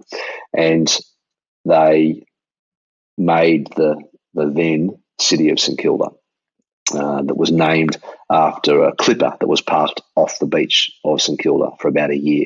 So the town took the name from the boat, which had taken this name from a Scottish island, apparently. And then over the next 20 or so years, sort of from the 1850s through to the 1870s, 1880s, St Kilda became the beautiful, rich, luxury seaside town, the most luxurious town in Australia at the time. And big, beautiful hotels were built in that town, one of which, of course, was the Espy, the Hotel Esplanade, which had 60 rooms. It was a grand luxury hotel looking out over the bay, one of the grandest hotels in the country. And extraordinarily, a local businessman who worked in Melbourne but who lived in boarding houses in St Kilda, a single man called Alfred Felton, had come from England about the time gold was discovered in 1851 and had built up an enormous fortune as an industrial chemist, basically, manufacturing and selling chemicals and medicines. He moved into the Espy, took over a series of rooms on the ground floor in 1891, give or take, and hosted parties, functions, events, friends, family in his magnificent rooms. He was an art lover, and when he died in his bed in the hotel in 1904, Where in the building was his room? Where the Maya Tiger bar is. So level 1, front sort of northern First corner. floor on the staircase. That's it. Yeah. When he died in that room in 1904, he died one of the richest men in the country, and he had no children, no dependents. And a week later, when his will became known, was published, he shocked the world because he had given half of his vast wealth to local charities supporting women and children. Now, just think how far ahead of your time you are in 1904 to go out of your way to support women and children. It's breathtaking. Yeah. And the other half he gave to the small, young National Gallery Victoria to buy art. And in that moment, the NGV became the best endowed gallery on earth. So we had more money to go out and buy paintings than any other gallery in the world. And with that money, the NGV amassed one of the world's great art collections.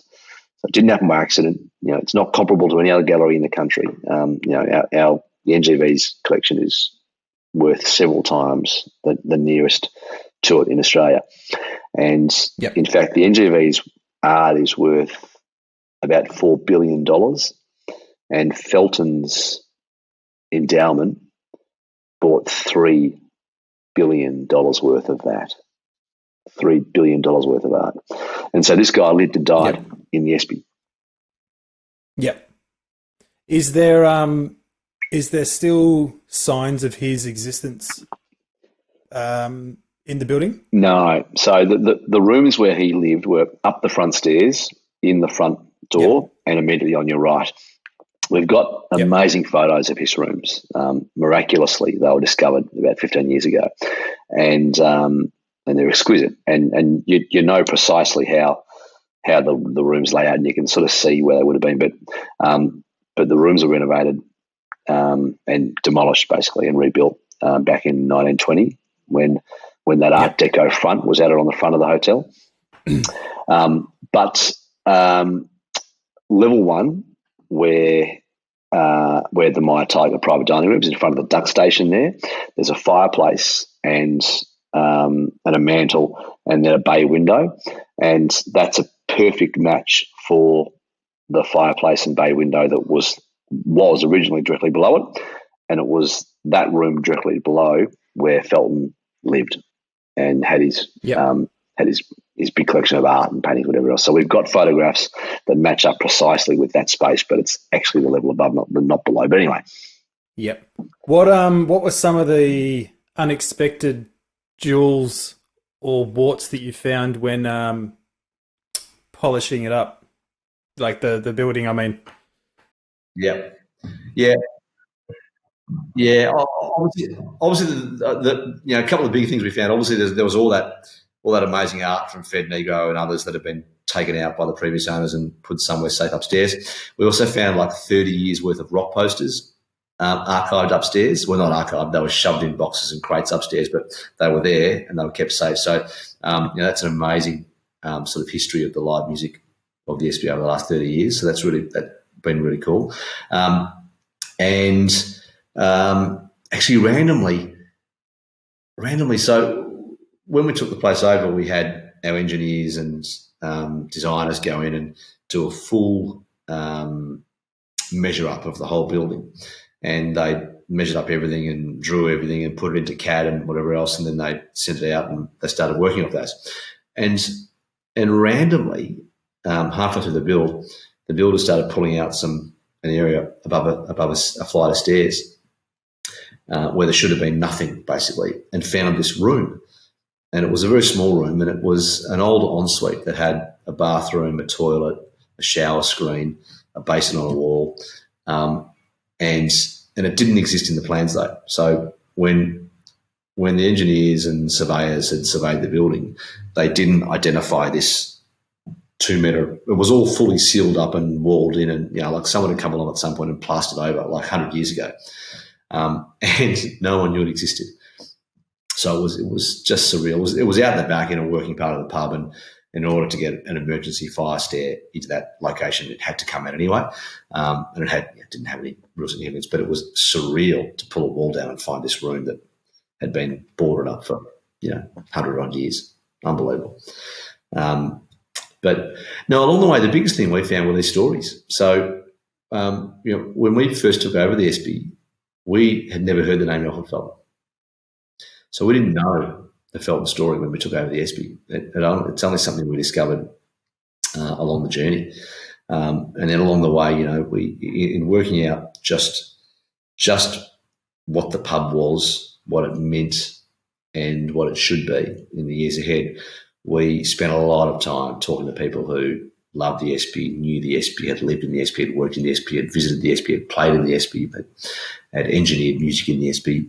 We would have had 1,000 different conversations with people who had stories to tell us about the place. And so that was the biggest discovery, just learning all those stories. Because we had our own stories, of course. I mean, we grew up in the Espy. It's our pub. We knew it, we loved it. But, they're only our stories. And we, of course, know there's millions more. And they all matter, unlike any other pub on earth. You care about the Espys in ways that you don't care about any other pub. So, that was a revelation to get the full breadth and depth of people's love for the place and their own personal history with the building. Yep. was fucking cool. How was it always the plan to? Because previous to you, it was the front bar, it was the Gershwin, and there was the pool room. Was it always the plan to go from 2 bars to, is it 13 or 12 bars you got in there now? It's about that. Yeah. Wasn't specifically, but it was very clear to us that. But you were always going to just make the whole place accessible. Yeah, well, we knew we had to. So when we start a pub project, we actually start with the maths in many ways. And so, we've got this bloody ridiculous big spreadsheet that calculates the precise square meterage, the square centimeterage, in fact, that every single use in a pub has. And we measure that up in every one of our previous pubs. And so, every single use, cool room, toilet, disabled toilet, there's 100 different things that are in a pub. And each of those is allocated an amount of space that pub has for that use. And then when it comes time for us to work out how much space we need in a new pub, we take the number of patrons we're allowed to have. In the case of the Espy, it's about 1,700. And we extrapolate that basically across a spreadsheet that tells us, okay, well, 1,700 people, you have to have 82.4 square metres of male toilets. You have to have 124.3 linear metres of bar. You have to have, and this goes on and on and on and on and on. And is this your recipe or is this a regulation recipe? No, this is us. Yep. This is us. This is us working out what we need to make a pub work, to make it work efficiently. So the old Espy used to fit at 700 people in 2 rooms, basically, and they just jam all those people into 2 rooms. Really? And it was fucking mayhem, and you couldn't get a beer. And that was never going to be the future of the pub, So to make the pub sustainable for decades and decades, so that the thing doesn't fall over again and turn to shit and become apartments, it has to work as a business. Otherwise, apartments, here we come. That is a reality that is unavoidable, right? No one can afford to own the Espy and lose money for long.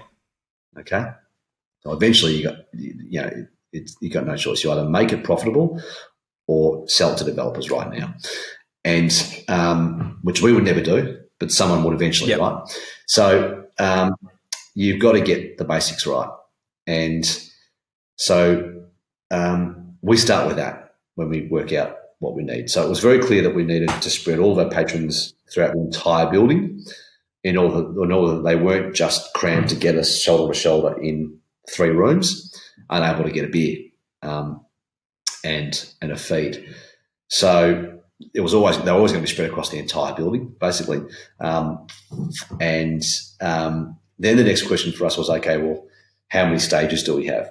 So we thought that in its previous incarnation, it had the Gershwin room, the main bar, and the basement. So that's 3 stages.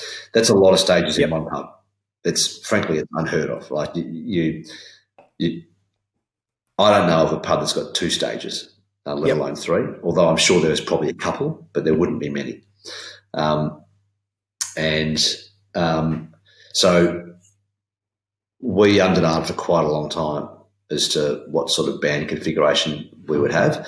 But to be blunt, it was clear from the beginning that if we left that big 1,000-person band room in the main part of the pub, there was no way the pub could make money. So it's just a reality. We went around in circles for a long time testing that theory and trying to work that out, but at the end it was clear that that was the case. So we settled on the Gershwin room being our main band room, and then the basement being our smaller secondary band room, and then the room upstairs would be basically a bloody big bar with a place for DJs to play as well. But as you know, we obviously built in the capability to put a stage in a few locations up in that room, and we actually genuinely thought, our intention had been at the start, like when you engineered that very first day in the round, our intention had been at the start to actually have live music in that room in the round. And then it became really obvious really quickly that room was just so busy. You know, there were just so many people coming and going through that space that it just wasn't going to be possible. It's the roundabout. When, you know, no muso wants to stand in the middle of a room that's just got hundreds of people coming and going, playing their music to people who, you know, who are sort of passing by and whatever else. And B, it just wasn't the room anymore. So it was. That's one thing that surprised us. We felt sure Sunday arvos we'd have great little trios playing bluegrass in the middle of that room, or fuck whatever, you know. I mean, the amount of foot traffic that comes through that room, which, you know, is a beautiful thing, but also probably, you know, wasn't necessarily precedent. It wouldn't be a safe space to put on a live event because just of the foot traffic, and it's an intersection of the entire. It's the heart epicenter of the building. Like, it's the staircase, it's the floor to the lift, it's the that sort of thing. I mean, the DJ you know, it's on a Saturday night. That's mayhem. That's it is mayhem. That's definitely. It's mayhem. The decision to get the live music out of the front bar, is that sort of been like your biggest critique from like the regular barflies that existed, or like the St Kilda alumni? I reckon it probably would be. Yeah, it probably would be. We didn't hear a shitload of complaint and criticism along the way, and probably 2 reasons for that. The first is, I think that maybe even 3 reasons actually. I think most people realise that 3 stages is a lot of stages for one pub, no matter what. And while a lot of people would have said their favourite stage was that main bar, I think a lot of people also recognise that something had to give, and that was probably the natural one to give. So there's that. Then I think there's also the idea that at least the pub's open. At least it's not apartment. And most people acknowledge, hey, fuck, it's not everything it once was to me 20 years ago when I was here, but fuck, it's not bad. Go to Luna Park, that hasn't changed. And that's it. So that's spot on. So I think that really helped a lot as well. And then the final thing was that, you know, we spent a lot of time reaching out to people who might have felt that way. beforehand and getting to know them and explaining what we were thinking, asking what they were thinking. It wasn't a foregone conclusion, that decision. We didn't, we genuinely ummed about it. If we thought we could have filled that room 4 nights a week with 1,000 people to watch a gig, the equation would look different. But it's clear that was not going to happen. It hadn't happened in 15 years, if at all, frankly. And it wasn't going to happen in the years ahead. And I think people got it. The people who were probably most likely to be pissed off by that fact probably also acknowledged, shit, I probably couldn't name 20 people who would turn up here 4 nights a week to watch a band in this front bar. Yep. So, okay. I reckon the last 2 to 3 years of that place being opened before it closed its doors, I don't even remember what the climate was as to why it closed its doors. But the last 2 to 3 years, I don't remember working a sold out show in that place. And I mean, not to say they didn't exist, but it definitely it was a perfect spot for an apartment. You were spot on there. If it didn't get in the right hands, it's a no-brainer. It's a signed, sealed, delivered, beautiful location to create that new dream house for hundreds of people to get access to that beautiful sunset. But I mean, those. And listen, don't get me wrong.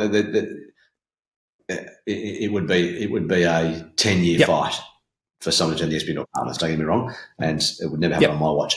But the point I make is that the place was closed for 5 years before we reopened it.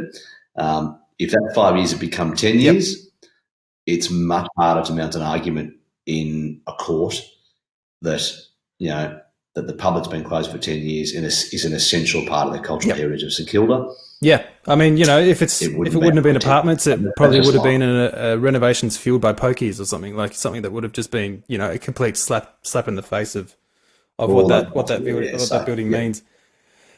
What was sort of like the unexpected successes of relaunching the Espy? Like what were some of the I guess the unexpected rewards? The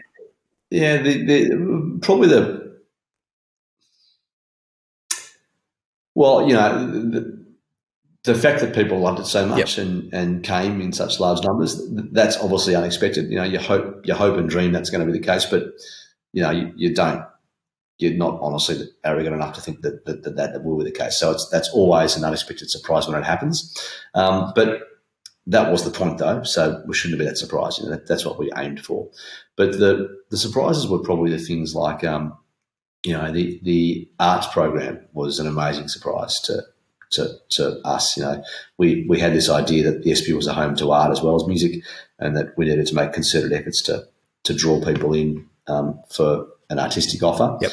And so worked with Janine Willis to build a really innovative, immersive, live art environment, and with you and Jace, put on some extraordinary artistic events there in that first year, and we'll put on many more in the years ahead.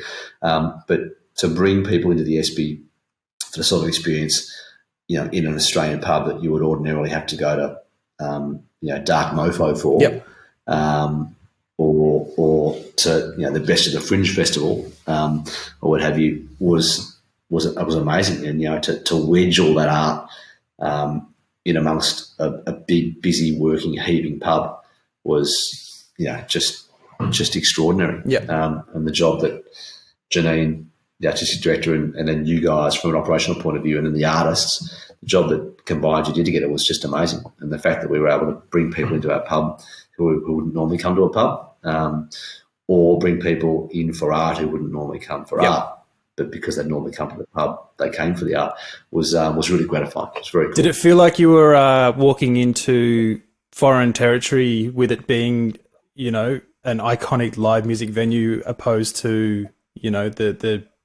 the general traffic, I guess you would say it, of your typical clientele, your other venues? No question.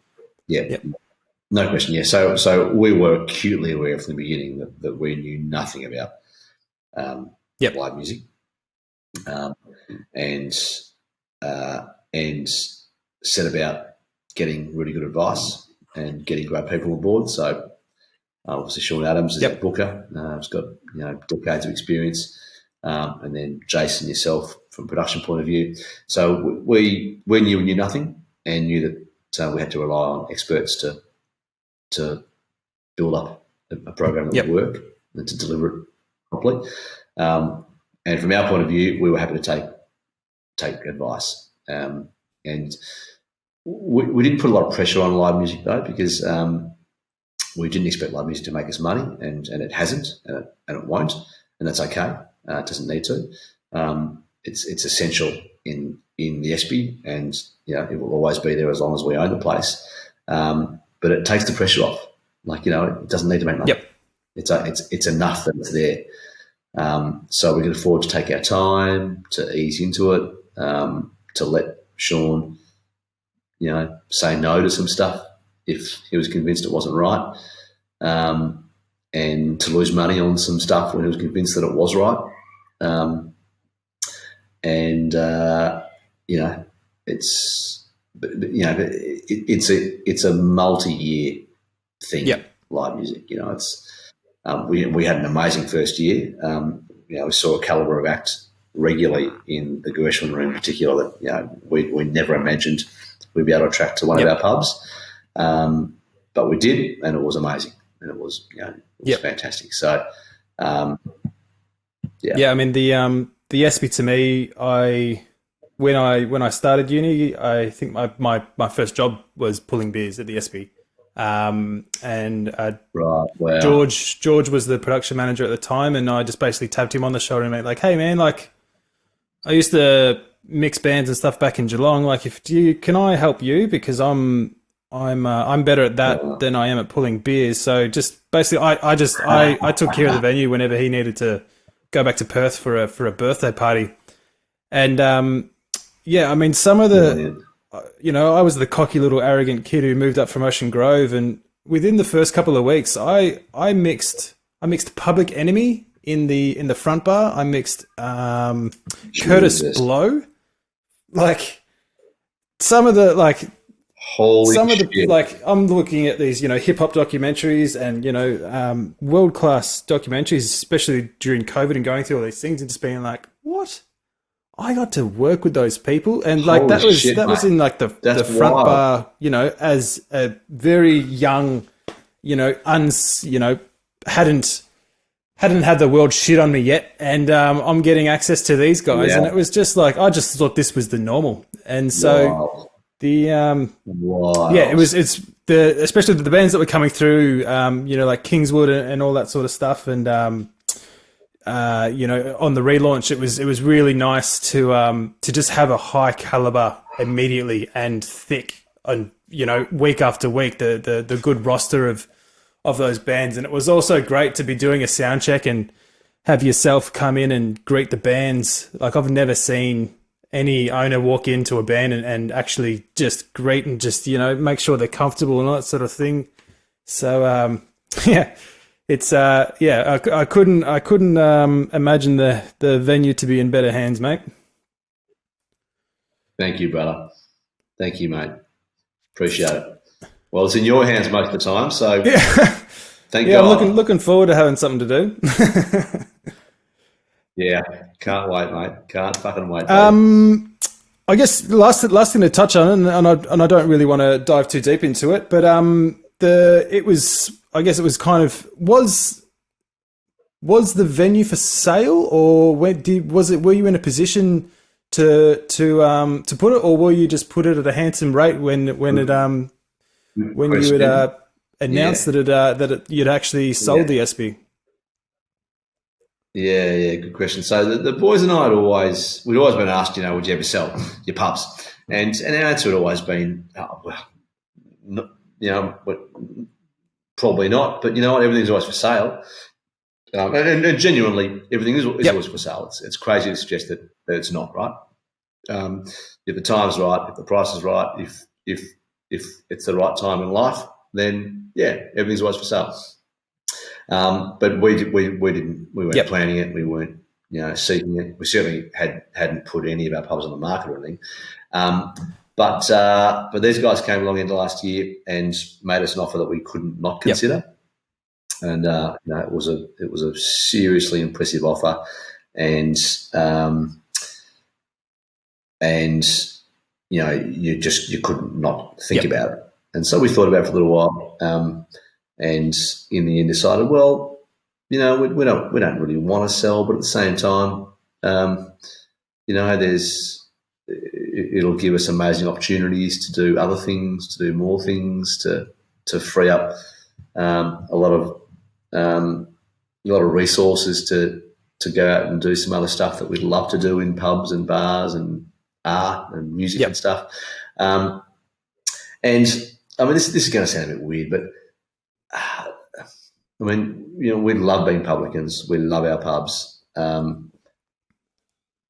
But it's not all plain sailing. It's not all fun and love and good times. A lot of time it's a fucking nightmare, to be honest.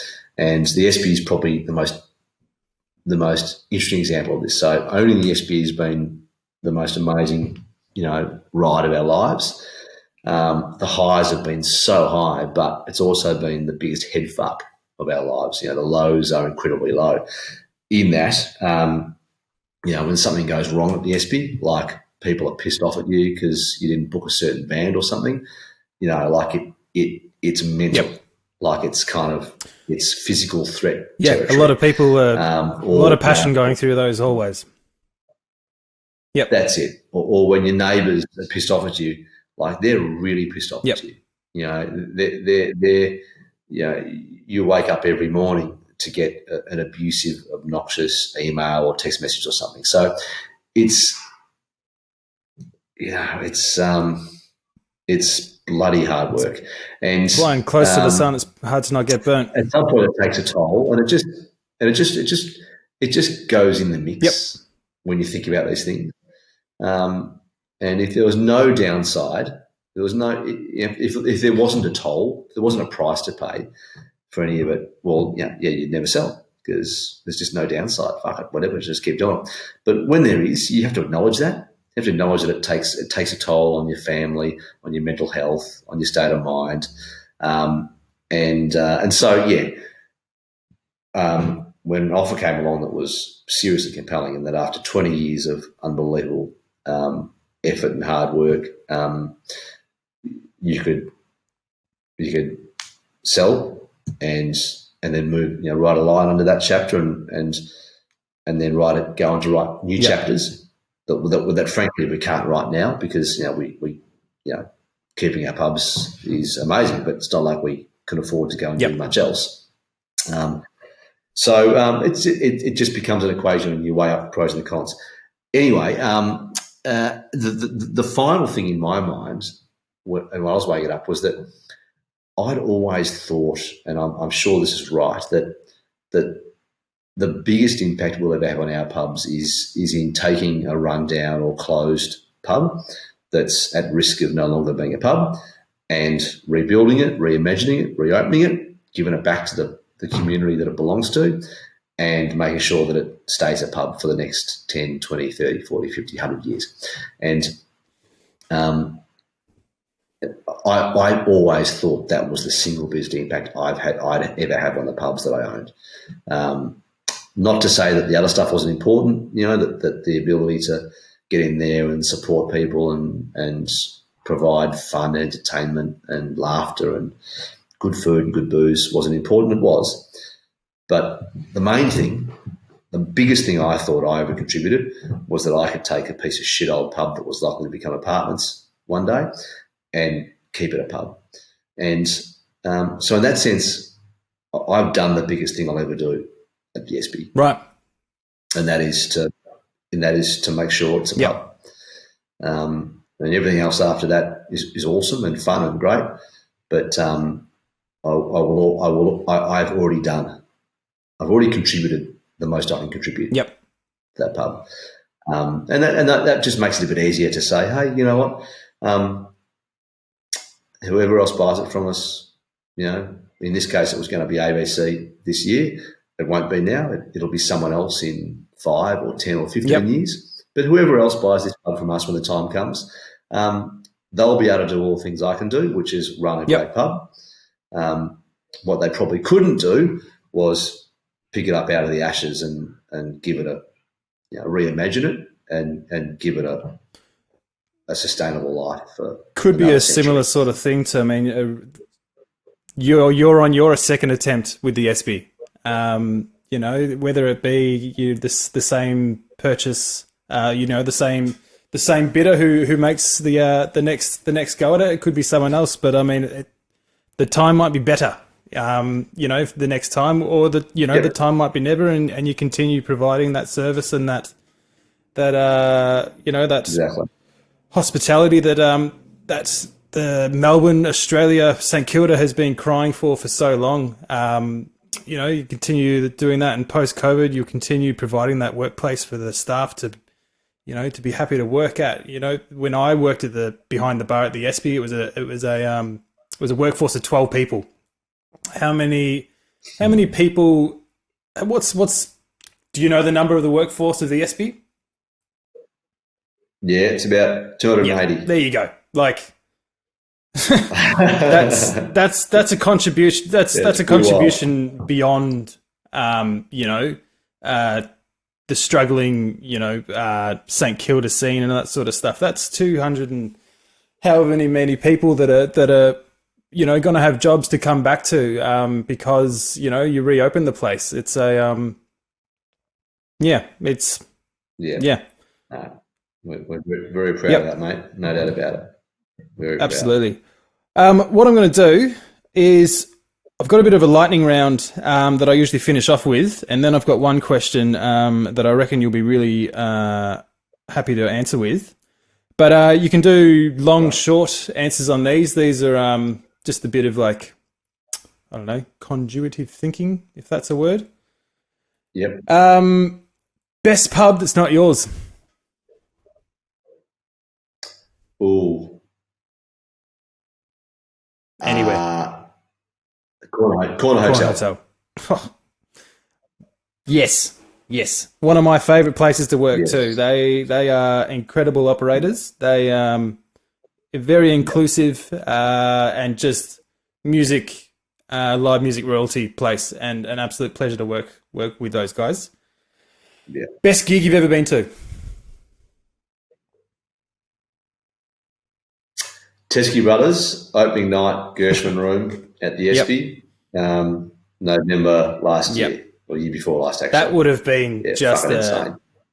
I imagine that just would have been overwhelmed with emotion seeing, one of your favourite bands working in one of your venues, and just, that would have, absolutely, that's a great answer.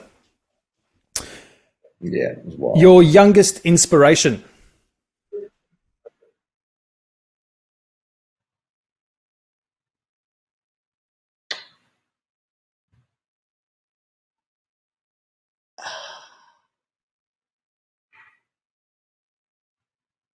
Great question, buddy.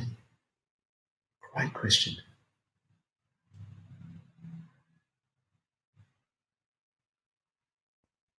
Whoa.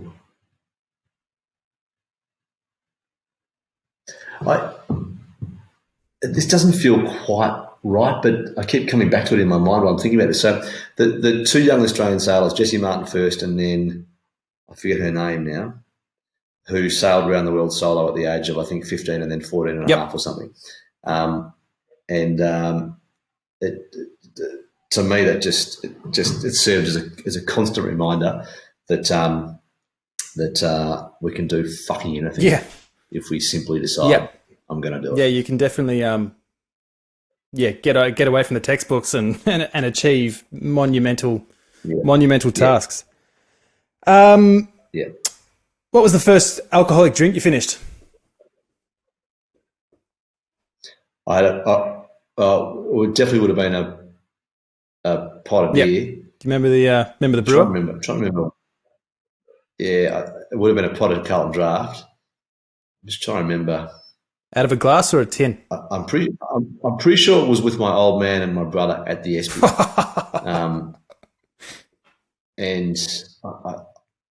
there were a few occasions where that occurred in a few places, but I reckon the first was, pot of beer with Andy and Dad at the Espy. Yeah, it's I was probably 16. It's funny, like, I mean, when I think about the Espy and whenever I talk about it to other people, it's basically, for want of a better comparison, it's a swinging dick to who has the most memorable experience is why it means, it has a place in your heart. And Totally. it's it is. It's just like you can talk to anyone, and anyone that I know has such good stories from that building. Yeah. Yeah. Yeah, it's that special. Who do you get starstruck by?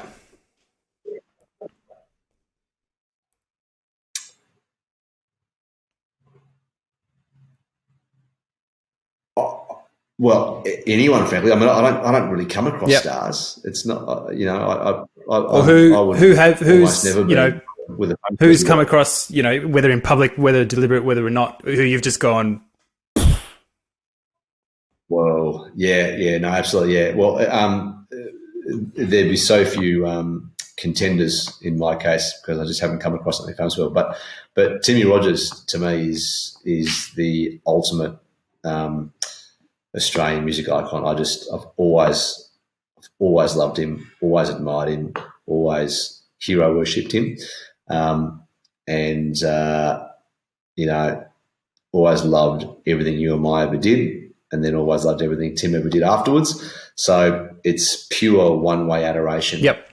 And so I have got to know Tim a little bit over the last couple of years, and had the pleasure of spending a bit of time with him and Rosie over the years. And it's been an absolute joy to get to know him. But I'm still starstruck by him. I'm still intimidated by him and a bit scared of him, even though I think of him as a friend now. He was doing like a vinyl Thursdays or something down in the basement, wasn't it?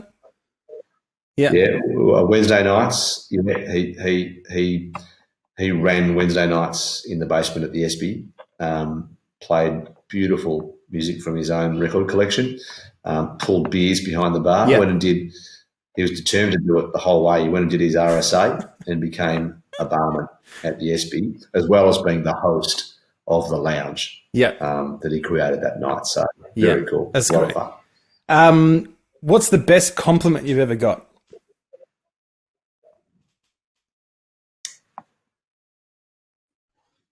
I'm going to stick to theme here and say that the professionally, at least, the greatest compliment was the people who loved the Espy prior to us getting there, who said thank you and well done. So those people who had a strong idea of what the Espy is and was and maybe what it should be, and said, well done, you've done something that, you've made something here that makes me happy. So that's a great compliment. I thought it would have been my smoke story, but anyway. Well, you know what? That falls entirely into the category of compliments I just described, though. Very good. People with a strong history with the Espy saying, well done, thank you. All right, right answer then, right answer. Exactly. What do you do to compress? Decompress, sorry. I know what compresses you. Decompress. And it's like, the compressing part's not that fucking hard right now, Aidan. That happens quite easily at the moment. I play guitar. Badly, write songs badly, bad songs badly, and I write. Yep. Very good. All right, now the last of the lightning round before the week. Well, the big question, and I promise this gets asked every week. This isn't an ironic one, but it's red pill, blue pill. You've got the blue pill, where you $100 million and you are 50 years old, or you get the red pill and you are 10 years old with your knowledge. Ooh, wonderful. Wonderful. Very ironic. And somewhat ironic, yes, let's be honest. Especially the number. Yeah. If you want to fact check the last couple episodes, I promise you it's word for word. No. I know. Absolutely 10 years older than my knowledge. I think you're the first person who's said that. And I agree. Right? That's the right answer. Yeah. Yeah. I don't have any regrets. I don't look back and say I should have done something different. But at the same time, if you're going to give me the chance, I'd fucking imagine being like the first 11-year-old to make $100 million bucks. Yeah. No, let's play again. Okay. What will you do? Imagine that the 10-year-old buys the Espy. Yeah, fucking great. Fantastic. Very good, mate. Fantastic. Yeah, that'd make news. Alrighty, so last question. South by Southwest is the Global Music Conference. You've got the Matty Mullins record label. You've got your showcase event. You can choose 5 bands that are past or present that showcase your record label. Who are they? And these artists all get put into a My Normal Spotify playlist, and it is the most eccentric, weird, and wonderful playlist I've ever put together. And wow. Not that hard, to be honest. So Timmy Rogers would be in there, absolutely, for obvious reasons. If you've got specific songs, that also helps. Otherwise, I just pick my favourite one. Yeah, no, you can take your pick from anything from you and I, 100%, no problems at all there. And the Beatles. Mm-hmm. Another up-and-comer? No question at all. But only the late stuff, not the early stuff. So, probably something from Abbey Road. Probably the back half of Abbey Road, the side B of Abbey Road. That'd be picky. Led Zeppelin, anything from 4. And Rolling Stones. You can choose anything from the Stones, no problems at all there. And then finally, a bit more contemporary would be U2 from anything from around about that Unforgettable Fire, Joshua Tree. Yeah. Good. I actually had this conversation, because U2 in my generation has this, bad taste in its mouth because they invaded our phones and all that sort of stuff. But I just go and I hate that no one flies the flag and says they're a fan of U2 in my generation. That breaks my heart. I get it. I do get it for all those reasons. Yeah, I totally get it. I'll probably admit I'm not going to chuck any of their latest stuff on my playlist, whether you said it or not. But absolutely. They're a part of rock royalty, without a doubt. Yeah. No. Anything from Under a Blood Red Sky, Unforgettable Fire. Yep. Go for it. That's all my questions, mate. Is there anything else we might have missed? Anything else you wanted to touch on? There's probably a couple of things I've missed here, but mate, I don't think so. You've covered some ground. I feel like we've done some beautiful investigative journalism.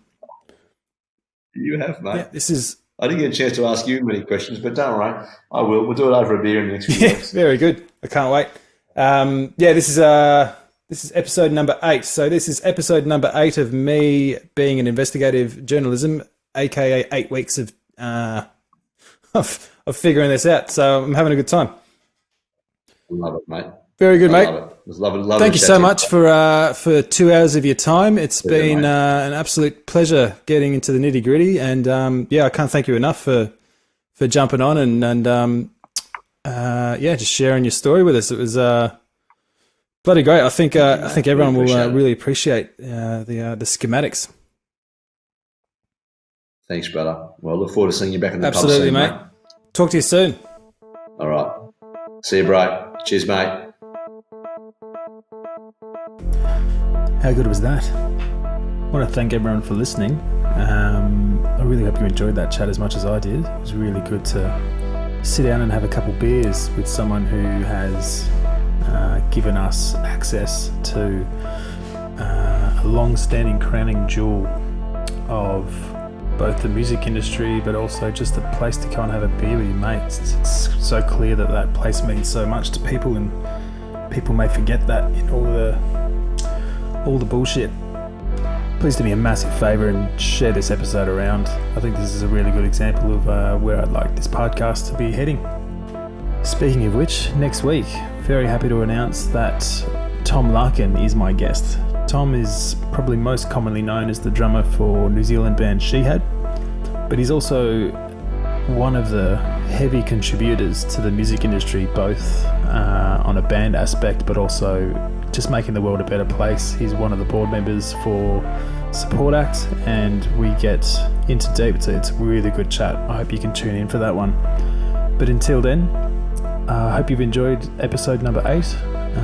My name is Aidan King, and this has been My Normal Podcast. Thanks so much. See you soon.